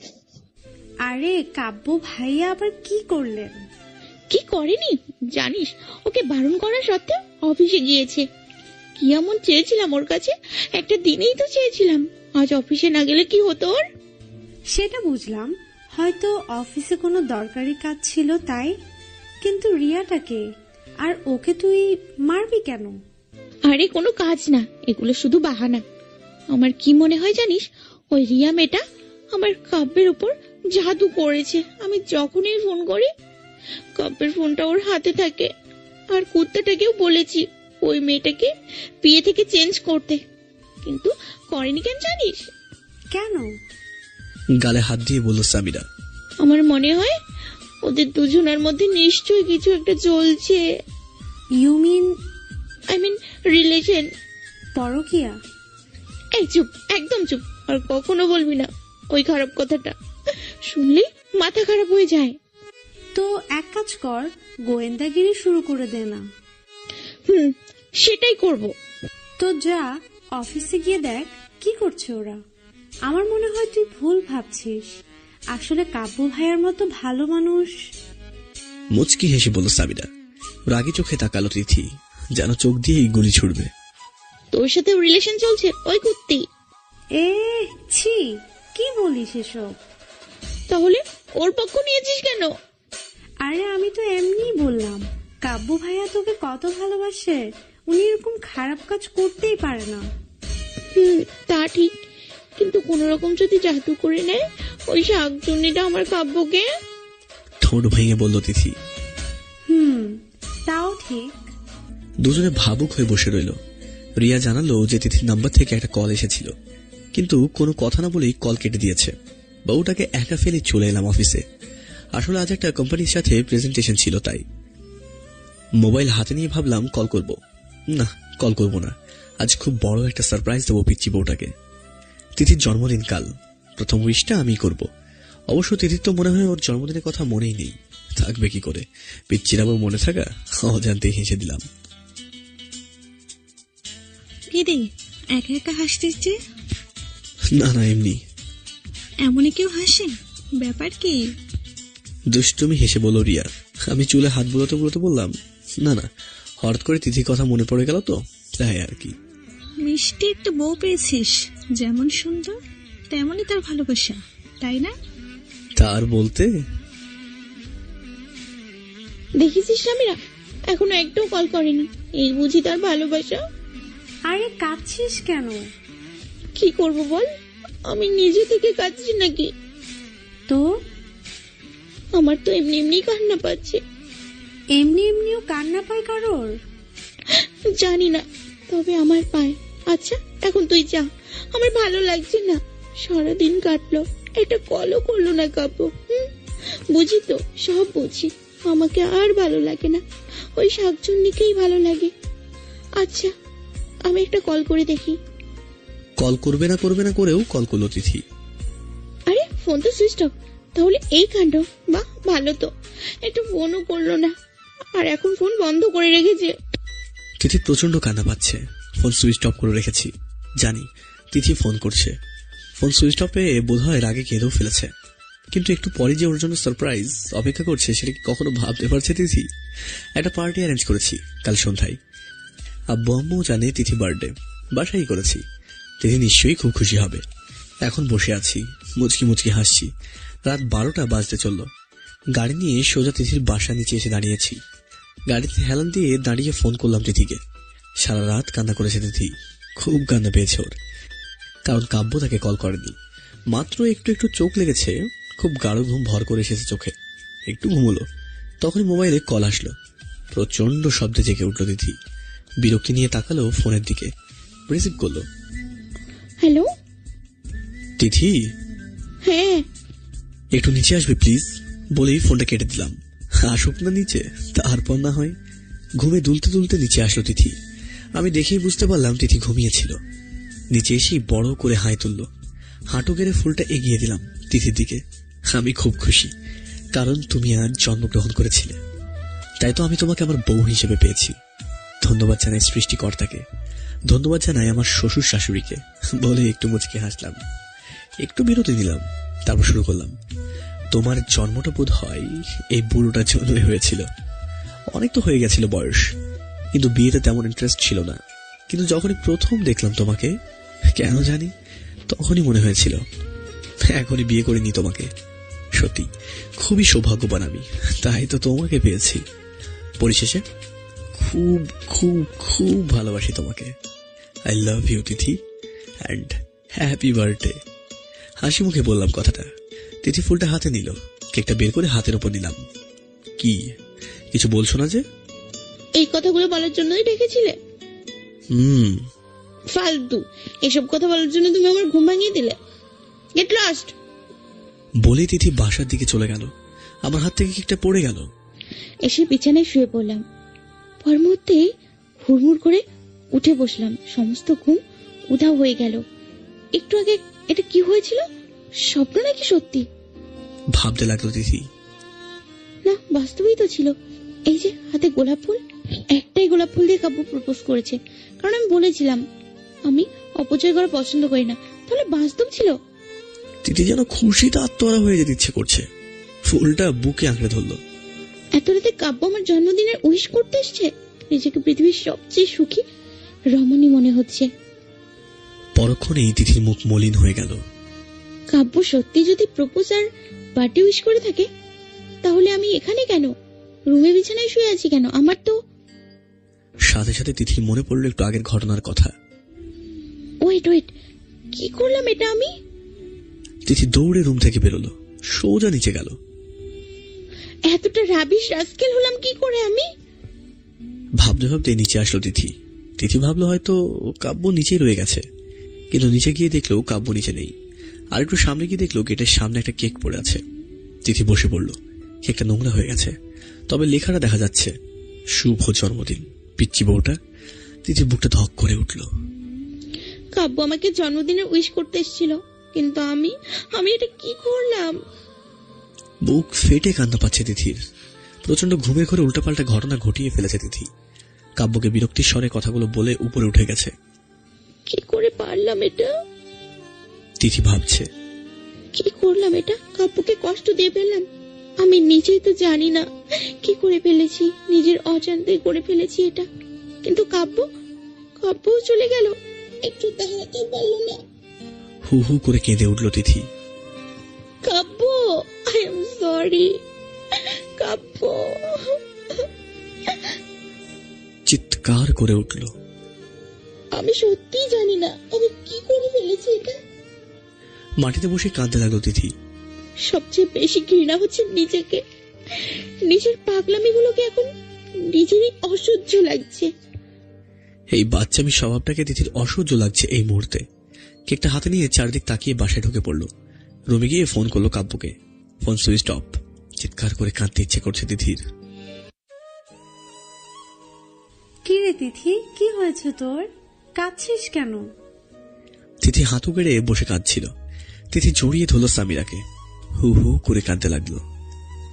সত্যি আমি এটা নিজের ইচ্ছে করিনি। কি নিজের ইচ্ছে করিসনি তুই? অবাক হয়ে প্রশ্ন করলো সামিরা।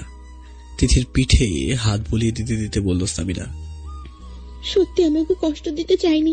আমি তো নিজেও জানি না এটা কি করেছি আমি। মানে কি বলছিস এসব? আমি কাব্যকে কষ্ট দিয়ে ফেলেছি শামু। ওর সাথে খারাপ ব্যবহার করে ফেলেছি অজান্তে। মানে কিভাবে? তিথি সব ঘটনা খুলে বলল সামিরাকে। সামিরা কিছুক্ষণ বিজ্ঞের মতো চুপ করে রইল। তুই শিওর তো যে কাব্য কষ্ট পেয়েছে? জানিস কত সুন্দর করে প্রপোজ করেছিল কাব্য। ওর মুখের এক্সপ্রেশন তখন দেখার মতো ছিল। খুব খুশি ছিল কাব্য। আর সে আমি ওর সাথে খারাপ ব্যবহার করলাম। এই দেখ, কেকটাও রাস্তায় ফেলে রেখে গেছে। কাব্য যদিও কষ্টটা মুখে প্রকাশ করে না, কিন্তু মনে মনে কিন্তু ঠিকই কষ্ট পেয়েছে। তিথি কেঁদেই চলেছে। সামিরা তিথিকে জড়িয়ে ধরা অবস্থায় সান্ত্বনা দিতে লাগলো। আমি কি করে করতে পারলাম এটা সামিরা? তুই শান্ত হ প্লিজ। ফোন করছিলাম, ফোনও সুইচ অফ করে রেখেছি। নিশ্চয় খুব আঘাত পেয়েছে। আচ্ছা তুই আর কাঁদিস না প্লিজ, শুয়ে পড়। আর কাল কাব্যের সাথে দেখা কর, সব ঠিক হয়ে যাবে দেখিস। কিন্তু কাব্য যে কষ্ট পেয়েছে। সামিরা দিকে অসহায় হয়ে তাকালো তিথি। কেন? ভালোবাসা দিয়ে সেটা ভুলিয়ে দিতে পারবি না? তিথি জড়িয়ে ধরল সামিরাকে। ওকে এখন ঘুমিয়ে পড়। সামিরা তিথিকে বালিশে শুইয়ে দিল, তারপর কাঁথা টেনে রুম থেকে বেরিয়ে গেল। তিথি এপাশ ওপাশ করছে, অতঃপর ঘুমিয়ে পড়ল অনেকক্ষণ পর। খুবই কষ্ট হচ্ছে। কখনো সিগারেট খাইনি, বন্ধুরা জোর করেও এসব ছাইপাশ খাওয়াতে পারতো না, কিন্তু এখন অনায়াসে সেটা টানছি। ভেবেছিলাম কি, আর হলোটা কি? যা ভেবেছিলাম সেটার উল্টোটাই হয়েছে। ভাবিনি তিথি এমন আচরণটা করবে আমার সাথে। আমার মেনে নিতেই কষ্ট হচ্ছে তিথির এই চেঞ্জ হয়ে যাওয়া। সত্যি তিথির ব্যবহার অদ্ভুত লাগছে আমার কাছে। কোথাও কি কোনো গন্ডগোল বা মিসআন্ডারস্ট্যান্ডিং হচ্ছে কি? তিথি এক সময় এক এক রকম ব্যবহার করছে। কি হচ্ছে এটা? যেটাই হোক, তিথিকে অনুভব করতে হবে প্রিয়জনদের খারাপ ব্যবহার কেমনটা লাগে, প্রিয় মানুষটা বদলে যাওয়াটা কেমন লাগে আমাদের কাছে, প্রিয় মানুষের খারাপ ব্যবহার কতটা আঘাত করতে পারে আমাদের মনে। সকালবেলাতে একটু দেরিতে ঘুম ভাঙলো তিথির। কারণটা রাতে খুব কেঁদেছিল, ক্লান্ত হয়ে গেছিল। মোবাইল হাতে নিয়ে দেখলো আম্মুর কল ব্যাক করলো তিথি। আসসালামু আলাইকুম আম্মু। ওয়ালাইকুম আসসালাম। তুই একদম কথা বলবি না আমার সাথে, বলে দিচ্ছি। রেগে গেলেন তিথির শাশুড়ি মা। কি করেছি আমি আম্মু? ওপাশে নীরবতা, কোনো শব্দ আসলো না। কোনো দোষ করেছি আমি? প্লিজ ক্ষমা করে দাও আম্মু। মিসেস সাবিনা মুখ ফুলিয়ে রইলেন, কোনো কথা বললেন না। প্লিজ কথা বলো না আম্মু, আমাকে ক্ষমা করে দাও প্লিজ। কাঁদো কাঁদো স্বরে বলল তিথি। হয়েছে, কাঁদতে হবে না। খুব বড় হয়ে গেছিস না? একবারও বুড়ি মায়ের কথা মনে পড়ে না? কতদিন দেখি না তোকে, একবারও এখানে আসতে ইচ্ছা করে না তোর? ও, আমি খুব সরি আম্মু, পড়াশোনার জন্য আসতেই পারি না। এত পড়াশোনা, প্লিজ রাগ করো না তুমি। ফোনে মেসেজ করলাম, সেটাও দেখলি না। মেসেজ করেছো? ওয়েট, সত্যি আমি খেয়াল করিনি। ফোন কেটে দিল তিথি।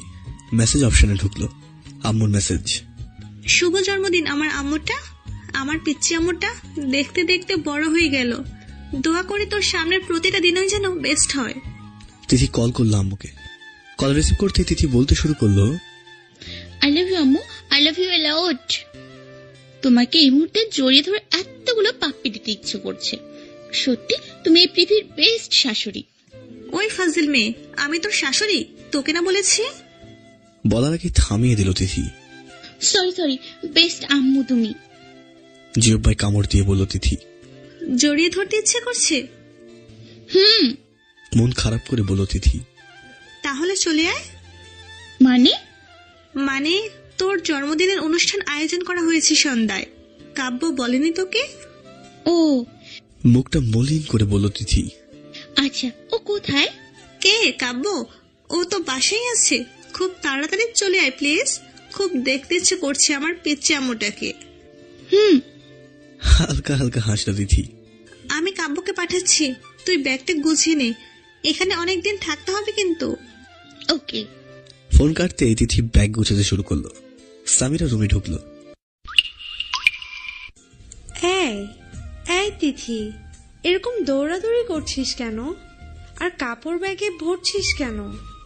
কোথাও যাবি নাকি? তুইও গুছিয়ে নে, বাসায় যেতে হবে। তো যা, আমি গুছাবো কেন? অবাক হয়ে বলল সামিরা। বাসায় আমার বার্থডে উপলক্ষে অনুষ্ঠানের আয়োজন করেছে সবাই, বাসায় যেতে হবে। তুইও চল। আর তুই কি হারামি রে, জন্মদিনের উইশও করলি না? আরে সময় পেলাম কই, রাতে তো তোর কাঁদতে কাঁদতে অবস্থা নাজেহাল ছিল। জিওবাই কামড় দিয়ে বলল সামিরা। বাই দ্য ওয়ে, শুভ জন্মদিন জানুটা। বাসা নিচে এসে হর্ন বাজাতে লাগলাম। তিথি দৌড়ে ব্যালকনিতে এলো। একটু দাঁড়াও প্লিজ, আমি মাত্র 5 মিনিট আসছি। দৌড়ে আবার রুমে চলে গেল। 5 মিনিট পর নিচে নামলো তিথি আর সামিরা। আমি একবার তাকিয়ে মুখ ঘুরিয়ে নিলাম। সামনে বসলো তিথি, পিছনের সিটে বসলো সামিরা। কেমন আছো সামিরা? ভালো, আপনি? ভালো। তিথির দিকে তাকিয়ে দেখলাম মন খারাপ করে বসে আছে। বেশ তো, এবার বোঝো মজা। অবহেলা, খারাপ ব্যবহার। কত সুন্দর করে সাজলাম ওর জন্য, তাকালো না। বুঝলাম রাতে কষ্ট দিয়েছি, তাই বলে এরকম ব্যবহার করবে? স্বামীরাকেও তো কত কি জিজ্ঞেস করলো, আমার দিকে তো তাকালো না। আমি রাতে মোবাইলটা বেজে উঠলো। আমি কলটা রিসিভ করলাম। হ্যালো ম্যানেজার সাহেব? হ্যাঁ, ওখানে আছে ফাইলটা। হ্যাঁ দেখুন, পেয়ে যাবেন। হ্যাঁ হ্যাঁ, সারা রাস্তায় এই কথা বলে আসলাম। তিথিকে কোনো কথা বলার সুযোগ দিলাম না। তিথির কিছু বলতে যাচ্ছিল, কিন্তু সেটা বলতেই পারলো না। বলতে দিলে তো বলবে। ইস, রাতের জন্য সরিটাও বলতে পারলাম না। এত বিজিও, একবার তাকালো না। দূর, ভাল লাগছে না কিছু। আম্মু রুমে বসে আছি। কিরে, মুখ এমন মানিয়ে রেখেছিস কেন? মন খারাপ? না না, ওই আমদা আমদা করে বলল তিথি। বুঝেছি, আমার মেয়েটা বড় হয়ে গেছে, কথা লোকাতে শিখে গেছে। তেমন কিছু না আম্মু। হয়েছে, টপিক বাদ। এখন বল, তোর পড়াশোনার খবর কি? ভালো, সেই কখন থেকে অপেক্ষা করছি ওর, কিন্তু একবারও সামনেই পেলাম না। কোথায় আছে কে জানে, এত বিজি। একবার দেখাও করলো না, কথাও বললো না। মন খারাপ করে বসে রইল তিথি, কিন্তু বাইরে বেরোতে রেগে গেল তিথি। আচ্ছা, এই কাজ করা হচ্ছে, মেয়েদের সাথে টাঙ্কি মারা হচ্ছে। তাই তো বলি, আমার গুণধর বর এত বিজি কি করে এমন কাজে। আমি এগিয়ে গেলাম, একটা মেয়ের সাথে কথা বলছে, খুব হেসে। আর ওই শাকচুনিটাও হেসে হেসে গায়ে ঢলে পড়ছে কাব্যের। আমি আশেপাশে ঘুরতে লাগলাম, কিন্তু তাকালোই না। সে হাসিতেই ব্যস্ত। তিথির মুখের এক্সপ্রেশন দেখার মতো ছিল। ওর আগে মনে হয় ফেটে যাবে এমন অবস্থা। বারবার আশেপাশে ঘুরছে, কিন্তু আমি সেটা দেখেও না দেখার মতো ভান করছি। তিথি তো মনে হচ্ছে মেয়েটাকে গিলেই ফেলবে। আমি আরো হেসে হেসে কথা বলছিলাম। যেহেতু তোমার সাথে খারাপ ব্যবহার করা আমার সাধ্য নেই, যদি তোমার সাথে খারাপ ব্যবহার নাই বা করি, তোমাকে অনুভব করাবো কি করে? প্রিয় মানুষটা অবহেলা করলে কি রকম অনুভূতি হয়, তাই এই পথটাই বেছে নিয়েছি। বেশ ভালো কাজও দিয়েছে। সন্ধ্যা হয়ে আসছে, বাসাটা সাজসজ্জায় পূর্ণ করে দেওয়া হয়েছে।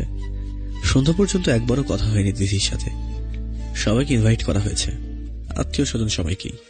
তিথির ফ্রেন্ড সার্কেল, আমার ফ্রেন্ড সার্কেলেরও। শোনো, পিছনে তাকিয়ে দেখলাম তিথি সামিরা তাড়াহুড়ো করে উঠছিল, এমনই কাজকর্মে সাহায্য করছিল। সবাই না করার পরও মেয়েটা এটা সেটার খেয়াল রাখছে। তাড়াহুড়ো করেই হাঁটতে গিয়েই কারোর সাথে খেলো ধাক্কা। আও, পড়ে গেল সামিরা। রাগী মুখে তাকিয়ে দেখলো একটা ছেলে দাঁড়িয়ে আছে। দেখতে তো গোবর গণেশের মতো, হাদার মতো। ওই ছেলে, চোখে কম দেখিস? চোখে দেখে হাঁটতে পারিস না? ও বাবা, আমার কোমরটা তো গেল। পূর্ব, ছেলেটার নাম হলো পূর্ব, কাব্যের মামাতো ভাই। আরে আপনি এভাবে বকছেন কেন? আমি তো সরি, আমি দেখিনি তো। বাচ্চা বাচ্চা কণ্ঠে বলল পূর্ব। আমি সরি, দেখিনি। পূর্ব কথাটাকে কটু করে বলল। চোখ নেই তোর, হাদা একটা। আমি তো সরি। চুপ, আর হাতটা এগিয়ে দে। ফেলে দিয়ে দাঁড়িয়ে দাঁড়িয়ে মজা নিচ্ছে। পূর্ব ধমক খেয়ে হাত এগিয়ে দিল। সামিরা হাতে ভর দিয়ে উঠল। হাদা সাহেব, এটা কি ভুল ছিল নাকি ধাক্কা খাওয়ার ধান্দা? পূর্বের গাল টেনে বলল সামিরা। আমি সত্যি দেখে করিনি। ইনোসেন্ট ফেস করে বলল পূর্ব। আসলে দেখে মনে হয় না এরকমটাও নিজেই করেছে, বোধহয় ভুল করেই করেছে। তবুও বাজিয়ে দেখতে ভালো লাগছে সামিরার। চুপ। ধমক খেয়ে কেঁপে উঠল পূর্ব। সামিরার খুবই হাসি পাচ্ছে। আসলে এত পুরো হাদা। মেয়ে দেখলে এমন গায়ে পড়তে মন বলে, তাই না? ঢপ পাত ছেলে, নে এবার এই কাজটি করে দেয়। কাজের মুডটাই নষ্ট করে দিলি। ওকে ওকে, দেন, আমি করে দিচ্ছি। সামিরার এখন অসম্ভব হাসি পাচ্ছে পূর্বের বোকামো দেখে। এখনকার যুগেও যে এমন সাধারণ ছেলে পাওয়া যায় ভাবতে তো তার অবাক হচ্ছে। চারিদিকে সকল অতিথিরা চলে এসেছে, বিভিন্ন জনের মুখে বিভিন্ন কথা। কিন্তু অন্যদিকে কাব্যর এমন ব্যবহার তিথি কিছুতেই মেনে নিতে পারছে না। খুবই অসহ্য লাগছে তার। একদম শরীর জ্বলে যাচ্ছে। খুব আনন্দ, তাই না? আর ভাল লাগে না, তাই সোজা কাব্যের বন্ধুর মাঝে হাত ধরে নিয়ে চলে আসলাম ফাঁকা একটি জায়গাতে। কি হচ্ছেটা কি? আমাকে এভাবে নিয়ে আসলে কেন? খুব মজা নিচ্ছ, তাই না? ভালো লাগছে এইভাবে কষ্ট দিতে? আমি তো কাউকে কষ্ট দিইনি, উল্টা আমাকে কষ্ট দেওয়া হয়েছে, তাই এখন নিজেকে গুছিয়ে নিচ্ছি। প্লিজ কাব্য, আর পারছি না, মাফ করে দাও। আর পারছি না, এবার মাফ করো, কথা দিচ্ছি এমন ভুল আর হবে না। ছাড়ো আমায়, বন্ধুরা আমার জন্য অপেক্ষা করছে। অপেক্ষা করবে কেন? তারা এখন অন্য গল্পে মগ্ন। ছাড়ো। না, ছাড়বো না, প্লিজ, সব ভুলে যাও। সরো আমার কাছ থেকে। তিথিকে ধাক্কা দিয়ে কোনো দিকে না তাকিয়ে চলে আসলাম। কি করবো বলো? আমিও যে কষ্ট পেয়েছি খুব। আর এখনো পাচ্ছি। তুমিও কি কম কষ্ট দিয়েছো আমায়? খুব বেশি কষ্ট পেয়েছিলাম, কিন্তু তুমি চিন্তা করো না পিচ্ছি বউ, আমি তোমাকে সব কষ্ট আদর দিয়ে পুষিয়ে দেব। আর কিছুক্ষণ পরেই তুমি মন খুলে হাসবে, কারণ তোমার জন্য আমি একটা সারপ্রাইজ রেখেছি। বন্ধুদের কাছে এসে আবার তাদের কথাই তাল মিলিয়ে কথা বলতে লাগলাম, কিন্তু একটু পরে মা এসে ডাক দিল। কাব্য, এদিকে এসো। কি হয়েছে মা? মায়ের কাছে এসে বললাম। বৌমা কোথায়? আমি কিভাবে বলবো?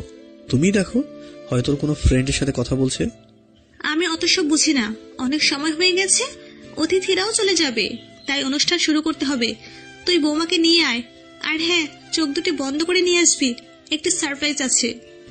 আমি পারবো না মা, আমার এখন বন্ধুদের সাথে একটা ইম্পর্টেন্ট কথা চলছে। আমার থেকেও ইম্পর্টেন্ট? হ্যাঁ, তোমার থেকেও ইম্পর্টেন্ট। বেশ, থাক তোর বন্ধুদের নিয়ে, আমি খুঁজবো আমার বৌমাকে। আমি জানি মা, তুমি দুঃখ পেয়েছো, কারণ তুমি যখন দুঃখ পাও তখন আমাকে তুই করে বলো। কি করব বলো? আমি যদি এখন তিথির কাছে যাই তাহলে সব মান অভিমান নিমেষেই পানি হয়ে যাবে। মাকে দুঃখ দিয়ে আর ভালো লাগছে না, তাই মন খারাপ করে একটি চেয়ার নিয়ে বসলাম। চোখ বুজে বসে আছি, এমন সময় কেউ একজন অন্য সুরে আমায় ডাকছে খেয়াল করলাম। চোখ খুলে অবাক হই, কারণ সামিরা আমায় ডাকছে। ভাইয়া, ভাইয়া। আমি হতভম্ব হয়ে জিজ্ঞাসা করলাম, কি হয়েছে? ভাইয়া, তিথি। তিথি? কি হয়েছে ওর? ও কোথায়? ভাইয়া, তিথি সেন্সলেস হয়ে পড়েছিল, কিন্তু ওর মাথায় রক্তপাত হয়েছিল। হোয়াট? কি বলছো এসব? আন্টি দ্রুত হসপিটাল নিয়ে চলে গেল। মাথায় যেন আকাশ ভেঙে পড়ল। কি শুনছি এটা? শরীরে একটু শক্তি পাচ্ছি না, সব মনোবল হারিয়ে ফেলেছি। বুঝতে পারছি ভাইয়ার এখন কি অবস্থা, যা করার আমাকেই করতে হবে। তাই আর দেরি না করে ভাইয়ার হাত ধরে জোর করে নিয়ে এসে গাড়িতে বসালাম, আর ড্রাইভ আমি শুরু করলাম। জানি না ভাইয়াকে দিলে কেমন ভাবে চালাই, অনেক আগে শিখেছিলাম। দুঃখের মাথায় সব মনে না পড়লেও কন্ট্রোল করতে পারছি। সব আমার জন্য হয়েছে। যখন ধাক্কা মেরেছিলাম কেন ওর দিকে ঘুরে তাকালাম না? এর জন্য, তার মানে আমি দায়ী। কাব্যর শব্দবিহীন কাঁদা করছে, এতটাই সে কষ্ট পাচ্ছে যে চোখ দিয়ে অঝরে পানি পড়ছে, কিন্তু সেটা প্রকাশ করতে পারছে না। পথ যেন শেষই হচ্ছে না, তাও দ্রুত ড্রাইভ করে নিজ গন্তব্যে পৌঁছালাম। ভাইয়া, আমরা চলে এসেছি, নামেন। আমি নিজেকে খুব শক্ত করে দ্রুত ভিতরে প্রবেশ করলাম। ভাইয়া, এটা কি করছে? উনি তো জানেন না যে তিথি কোন ক্যাবিনে, তাই আমি জিজ্ঞেস করে ভাইয়াকে সাথে নিয়ে গেলাম। তিথির ক্যাবিনের কাছে যে দেখি পূর্ব, আন্টি আর কিছু পরিচিত লোক দাঁড়িয়ে কান্না করছে। নিজেকে আজ খুব বড় অপরাধী লাগছে। কি করে পারলাম এটি করতে? কিছু ভেবে না পেয়ে মার সামনে গেলাম। মা, আমার তিথি। তোকে আমি এই শিক্ষা দিয়েছি? কি করেছিস মেয়েটার সাথে? আজ যদি ওর কিছু হয়ে যায়, আমি তোকে কোনো দিনও ক্ষমা করবো না। কাব্যকে তার মা জোরে একটা চড় বসিয়ে দেয়, কিন্তু কাব্য তার কোনো প্রতিবাদ না করে উল্টে তার মাকে জড়িয়ে ধরে দুজনে মিলেই কান্না করতে লেগে যায়। আমাকে আরো মারো মা, আরো মারো। তোমার ছেলে অনেক খারাপ, অনেক। কেন এটা করলো সে? কিছুক্ষণ পর কেবিন থেকে ডক্টর বের হলো। ডক্টর, ডক্টর, ও এখন কেমন আছে? আপনি কি ওনার হাজবেন্ড? হ্যাঁ। পেশেন্টের অবস্থা খুবই খারাপ, মনে হয় অতিরিক্ত টেনশন করেছি, যার জন্য অনেক চাপ গেছে ওনার উপর দিয়ে। কেমন করে খেয়াল রাখেন ওনার?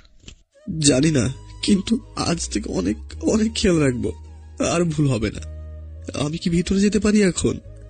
হ্যাঁ, আপনি ওনার হাজবেন্ড, এখন ওনার পাশে আপনাকে প্রয়োজন। আপনি শুধুমাত্র যেতে পারেন। আর হ্যাঁ, কোন রকম কান্না বা শব্দ করবেন না, তাহলে ওনার আরো চাপ বেড়ে যাবে।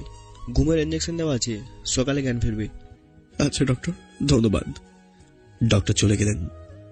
মা, তুমি এমনিতে অসুস্থ, তুমি এদের সবাইকে নিয়ে বাসায় ফিরে যাও। আর দেখো, কাল তোমার ছেলে তোমার বৌমাকে হাসি মুখে বাসায় নিয়ে আসবে। কিন্তু তোকে এভাবে দেখে কি করে যাই? তুমি চিন্তা করো না। শুনলে না ডক্টর কি বললো? আমি একটু কান্না করতে পারবো না। আচ্ছা ঠিক আছে। কাব্যর মা সবাইকে নিয়ে বাসায় চলে গেল, আর এদিকে কাব্য কেবিনের বাইরে একা দাঁড়িয়ে অঝোরধারায় তার দুটি চোখ দিয়ে পানি পড়ছে। সে সামনের দিকে এগিয়ে চলেছে, কিন্তু কেউ যেন তাকে জাপটে ধরে আছে, যার কারণে ও যেতে পারছে না। খুব জোর করেই তিথির কাছে আসলাম, যেন পা তুলতে পারছি না। তিথির কাছে এসে দুই গালে হাত দিয়ে খেয়াল করলাম বউটা নিজের কি অবস্থা করছে কান্না করে। চোখ মুখটা পুরো ফুলিয়ে ফেলেছে। একটু নিচু হয়ে কপালে একটি ভালোবাসার পরশ এঁকে দিলাম। তারপর পাশের চেয়ারে বসে তিথির বুকে মাথা দিলাম, কিন্তু তিথির এই চুপ থাকা দেখে আবারও কান্না বেড়ে গেল। বিশ্বাস করো, তোমার বর তোমাকে আর কখনো কষ্ট দেবে না, এবার থেকে খুব আদর করবে। কিন্তু তুমি এমন কেন করো আমার সাথে? জানো না আমি খুব কষ্ট পাই, কিন্তু তুমি আমাকে শাসন না করে আর অভিমান করো কেন? আমাকে শাসন করবে, বকবে, মারবে। তুমি তো আমার সব, আমার সাথে যা ইচ্ছে করবে। আরো অনেক কথা বলতে বলতে কাব্য ঘুমিয়ে পড়ল। এতটা কান্না করেছে যে আর চাপ সহ্য করতে পারছে না। সকালবেলাতে তিথি ধীরে ধীরে চোখ মেলে তাকাই। চোখ মেলে নিজেকে হসপিটালে দেখে বেশ অবাক হই। তারপর মনে করতে থাকি, বুঝলাম কাল রাতে কাব্য ধাক্কা মারার পর আর কিছু মনে নেই। মনে হয় জ্ঞান হারিয়ে ফেলেছিলাম। উঠে বসতে গেলাম, কিন্তু মাথা যেন ভীষণ ভারী লাগছে, কিন্তু বুকের উপরে খুব ভারী অনুভব করছি। খুব কষ্ট করে মাথা তুলে দেখলাম, যা দেখলাম তাতে পুরো অবাক হয়ে গেলাম। কাব্য আমার বুকের উপরে ঘুমিয়ে আছে। বরটা আমার কি অবস্থা করেছে, মনে হয় অনেক কান্না করেছে। তিথি কাব্যের দিকে অপলক ভাবে তাকিয়ে অনেক কিছু ভাবছে, কিন্তু তিথির এই নড়ে ওঠাতে কাব্যের ঘুম ভাঙেনি। মনে হয় এইভাবেই ঘুমিয়ে গিয়েছিলাম। মাথাটা খুব ভারী লাগছে। খুব কষ্ট করে উঠে বসলাম, কিন্তু তিথির দিকে নজর দিতেই বড় ধরনের শক খেলাম। বুঝলাম কাল রাতে কাব্য ধাক্কা মারার পর আর কিছু মনে নেই। মনে হয় জ্ঞান হারিয়ে ফেলেছিলাম।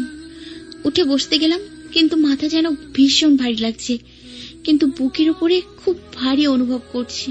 খুব কষ্ট করে মাথা তুলে দেখলাম, যা দেখলাম তাতে পুরো অবাক হয়ে গেলাম। কাব্য আমার বুকের উপরে ঘুমিয়ে আছে। বরটা আমার কি অবস্থা করেছে, মনে হয় অনেক কান্না করেছে। তিথি কাব্যের দিকে অপলক ভাবে তাকিয়ে অনেক কিছু ভাবছে, কিন্তু তিথির এই নড়ে ওঠাতে কাব্যের ঘুম ভাঙেনি। মনে হয় এইভাবেই ঘুমিয়ে গিয়েছিলাম। মাথাটা খুব ভারী লাগছে। খুব কষ্ট করে উঠে বসলাম, কিন্তু তিথির দিকে নজর দিতেই বড় ধরনের শক খেলাম। পাগলটা এভাবে আমাকে দেখে অবাক হচ্ছে। পাগল একটা। কি অবস্থা করেছে বউটা, চেনাই যাচ্ছে না। দুজনের মাঝে চোখে চোখে কিছু কথা চলছে তাদের মধ্যে। আমার একটি বেবি লাগবে। এমন পরিস্থিতিতে যে তিথি এমন কথা বলবে ভাবিনি, তাই ভেবাচেকা খেয়ে যাই। না না, এখন না, আগে তুমি পড়াশোনা কমপ্লিট করবে, তারপর এমন চিন্তা করবে। আমি হব বলেছি, হব। বাবারে কি রাগ। আচ্ছা হও, তাহলে আমার আর কি করার, হও। হব তো। আচ্ছা কিভাবে হয় বলো তো? কেন? বেশি বেশি করে চুমু খেলে। তিথির এমন কথা শুনে করে হেসে দিলাম। পাগলি বউ একটা। হাসির কি বললাম? না কিছু না, কিন্তু তুমি বেবি নিতে চাইছো কেন? জানতে চাও? তুমি ধীরে ধীরে আমায় ভুলেই যাচ্ছ, একদম ভালোবাসো না। তাই যদি বেবি নি, তাহলে তুমি আমাকে কষ্ট দিতে পারবে না। আমার বেবির জন্য হলেও তুমি আমায় ছেড়ে দিতে পারবে না। বা, আমার বউয়ের তো বুদ্ধি আছে বটে। কোয়ালিটি আছে বস। দুজনে মিলে হাসতে লাগলাম। আচ্ছা ওসব বিষয় তুমি সুস্থ হও, তারপর না হয় দেখা যাবে। না না, তা হবে না, আমার অল্প দিনের মধ্যেই চাই। তাই? তাহলে তো এখান থেকে কিছু কাজ সেরে ফেলি। মুখটা এগিয়ে গিয়ে নিয়ে বললাম। এই না না, লুচ্চু কথাকার, লজ্জা নেই। যাও ব্রাশ করে আসো। গন্ধ মুখ নিয়ে চুমু খেতে এসছে ও একটু। যাও এখান থেকে, তোমার বেবির মায়ের জন্য ব্রেকফাস্ট নিয়ে আসো। আচ্ছা মহারানী, আচ্ছা আমি একটু পরে আসছি। মুচকি হাসি দিয়ে চলে আসলাম। বাইরে সেই ডক্টরের কাছ থেকে সবকিছু জেনে নিলাম। তারপর প্রয়োজনীয় কিছু মেডিসিন আর ব্রেকফাস্ট নিয়ে আবার তিথির কেবিনে চলে আসলাম। এত দেরি কেন? সরি, আসলে ডক্টরের সাথে কথা বলতে গিয়ে একটু দেরি হয়ে গেল। থাক, আর বলতে হবে না, চুপচাপ বসো। নাও এবার ফ্রেশ হয়ে খেয়ে নাও, তারপর মেডিসিনগুলো খেতে হবে, না হলে তো সুস্থ হবে না। তাহলে তো খাবোই না, কারণ আমি সুস্থ হলে তুমি আর আমার কেয়ার করবে না, আবার হোস্টেলে রেখে আসবে। না, আর রেখে আসবো না, কারণ বেবি নিতে হলো তো আর বউকে ছেড়ে থাকতে হয় না। নাও, এবার খেয়ে এনার্জিটা বাড়িয়ে নাও, রোম্যান্সের সময় এটার একটু প্রয়োজন হবে খুব। আইসে, তুমিও ফ্রেশ হয়ে নাও, চেহারা তো মানচিত্র সব উল্টে গেছে।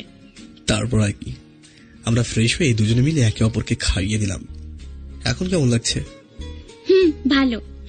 আমি তোমাকে এখনই বাসায় নিয়ে যেতে চাই। সত্যি? হ্যাঁ, 3 সত্যি। চলো চলো, আগে বলবে না, এখনই চলো। আচ্ছা আচ্ছা। তিথি উঠে দাঁড়াতে পারবে না বলে কোলে তুলে নিলাম। এটা কি করছো? সবাই দেখবে তো। চুপ। আমি তিথির মুখে আঙুল দিয়ে বললাম, একদম চুপ। আমার বউকে আমি কোলে নিয়েছি, তাতে অন্যের কি? নিজেকে আজ খুব ভাগ্যবতী লাগছে, আসলে আমি ধন্য কাব্যকে পেয়ে। তিথিকে কোলে করে বাইরে নিয়ে আসলাম। সবাই আমাদের দিকে অবাক হয়ে তাকিয়ে আছে। তারপর রিসেপশনে যেয়ে বিল পরিশোধ করে গাড়ি নিয়ে চলে আসলাম। গাড়িতে বসে দুজনের মাঝে কিছু কথা, কিছু দুষ্টুমি, এভাবেই আমরা বাসে চলে আসলাম। কাব্য দরজার কলিং বেলে চাপ দেয়। একটু পরেই কাব্যের মা এসে দরজাটা খুলে দেয়। মা, চলে এসেছি। সেটা তো দেখতেই পাচ্ছি, যা সর। আমাকে সরিয়ে দিয়ে তিথির কাছে গেল। কেমন আছো মা? মা আছি, তুমি কেমন আছো? সম্পূর্ণ সুস্থ। এসো ভেতরে এসো। 2 মা মেয়ে আমাকে রেখে ভিতরে চলে গেল। মনে হচ্ছে আমি যেন কিছুই না। রাগ হচ্ছে খুব নিজের ওপর। আমি নিজের রুমে চলে গেলাম, আর ওইদিকে তিথি আর মা হেসে হেসে কথা বলছে। আমার বউ আমি নিয়ে এসেছি, আমি একটু মন ভরে কথা বলবো তা না, কতদিন কথা হয়নি, আর মা যেন ছাড়ছেই না। এভাবে দুপুর গড়িয়ে রাত হয়। কাব্য রুমে বসে থাকে। খেতে ডাকলে সবাই একসাথে এসে লাঞ্চটা করে, কিন্তু কথা বলে আবার রুমে চলে আসে। কিন্তু কাব্য রুমে থাকে, আর তিথি ও তার শাশুড়ি মিলে রুমে চলে যায়। ধুর, আর ভালো লাগে না এত অপেক্ষা। যাই দেখে আসি কি করছে। মায়ের রুমের কাছে যেয়ে দেখি তিথি মায়ের কোলের ওপর শুয়ে শুয়ে গল্প করছে। কোনো কিছু না ভেবেই মায়ের রুমে চলে গেলাম। কি রে, কি হলো? না, কিছু না। এই মেয়ে, তোমার সাহস কি করে হয় আমার মায়ের কোলে শুয়ে থাকতে? যাও এখান থেকে। আইসে, তোমার মা ছিল, কিন্তু এখন আমার আর কারোর না। কে বলেছে আমার মা? তুমি তো সেদিন আসলে। কি শুরু করলি তোরা? থাম এবার। আচ্ছা, আমি দুজনেরই মা। আচ্ছা বেশ, মানলাম। কাব্য ও তিথি তাদের মাকে একটু আদর দিয়ে বলল, এবার ঘুমাও তো মা, সারা দিন রাত মনে হয় টেনশন করেছো। এবার শান্তির ঘুম আসবে। যাও, তোমরাও ঘুমিয়ে পড়ো। Good night. কাব্য ও তিথি রুমে চলে গেল। রুমের দরজাটা লক করে দিয়ে বললাম, এবার কি হবে? কি? সারাদিন আমার থেকে দূরে থেকেছো, এখন তার ফল পাবে। কাছে এসো, বুঝিয়ে দিচ্ছি। মানে? এসোই না। তিথির সামনে এগিয়ে গেলাম, আর তিথি আমায় সাথে সাথে জড়িয়ে ধরে ইয়ে করে দেয়। মানে বোঝেন না, বুঝতে হবে না, এখন আদর করতে দিন। তিথি আর কাব্য দুজনে মিলে ভালোবাসার পরশে মাখামাখি করছে। এক অতৃপ্ত সুখ। থাক না, তারা এমন ভাবেই ভালো থাক, এভাবেই কাটুক তাদের জীবন, সুখী হোক তারা। 5টা বছর পর। আব্বু আব্বু, আম্মু তোমাকে এত তুমু খাই কেন? কি করলে বললি আমার আম্মুনি? তোমার আম্মু কেন এত তুমু খায়? আমায় একটু খায় না তুমু। তোমার মায়ের তো শাসন করার দরকার। দাঁড়াও, আজই বকে দেবো। ওইটাই পারো, কাছে এসে দেখো, ইনজেকশন দিয়ে দেবো। ওইটুকু তো খুব ভালোই পারো। অফিস থেকে এসে কাজ পাও না, মেয়ের সাথে আমার নামে নালিশ দাও। তো কি বলবো, তুমি শুধু আমার আব্বুকে তুমু দাও, আমাকে দাও না? বললে আমার মামনি। আরো কত লাগবে? আরো অনেক অনেক। দেব, কিন্তু তোমার বাবাকে খেতে দিই, অনেক দূর থেকে আসলো। আচ্ছা, যাও ফ্রেশ হয়ে নাও। আমারটিও দাও। কি? ওই যে তুমু। লজ্জা করে না মেয়ের সামনে? কাব্য তিথিকে আর কিছু বলতে না দিয়ে লম্বা একটা কিস করে দিয়ে ফ্রেশ হতে চলে যায়। অসহ্য বড় একটা, কিছু না বুঝে কি করে ঠিক নেই। আমি কিচ্ছু দেখিনি। কোলে লক্ষ্মী মামুনি, চলো। মা কোথায়? রুমে আছে, বয়স হয়েছে তো আর বেশি বেরোতে দেওয়া যাবে না, এখন বিশ্রাম নিক। খাওয়া দাওয়া করে বিভিন্ন সংলাপ কথা আনন্দে রাত হয়ে গেল। মিঠি ঘুমিয়ে গেছে, আর কাব্য অফিসের কাজ সেরে উঠে বসে দেখে তিথি তার দিকে তাকিয়ে আছে। কি হলো? আমার একটা জিনিস লাগবে। কি? তিথির জন্য একটা ভাইয়া লাগবে। তিথির এমন কথা শুনে চমকে উঠে ওর দিকে তাকায়। ও দেখি লজ্জায় শেষ। এভাবে তাদের আরো একটি মধুর রাত পার হলো। আর হ্যাঁ, মিঠি হলো তাদের পরিবারের একমাত্র মেয়ে, আর তিথি পড়াশোনা শেষ করে এখন একজন ভালো ডক্টর।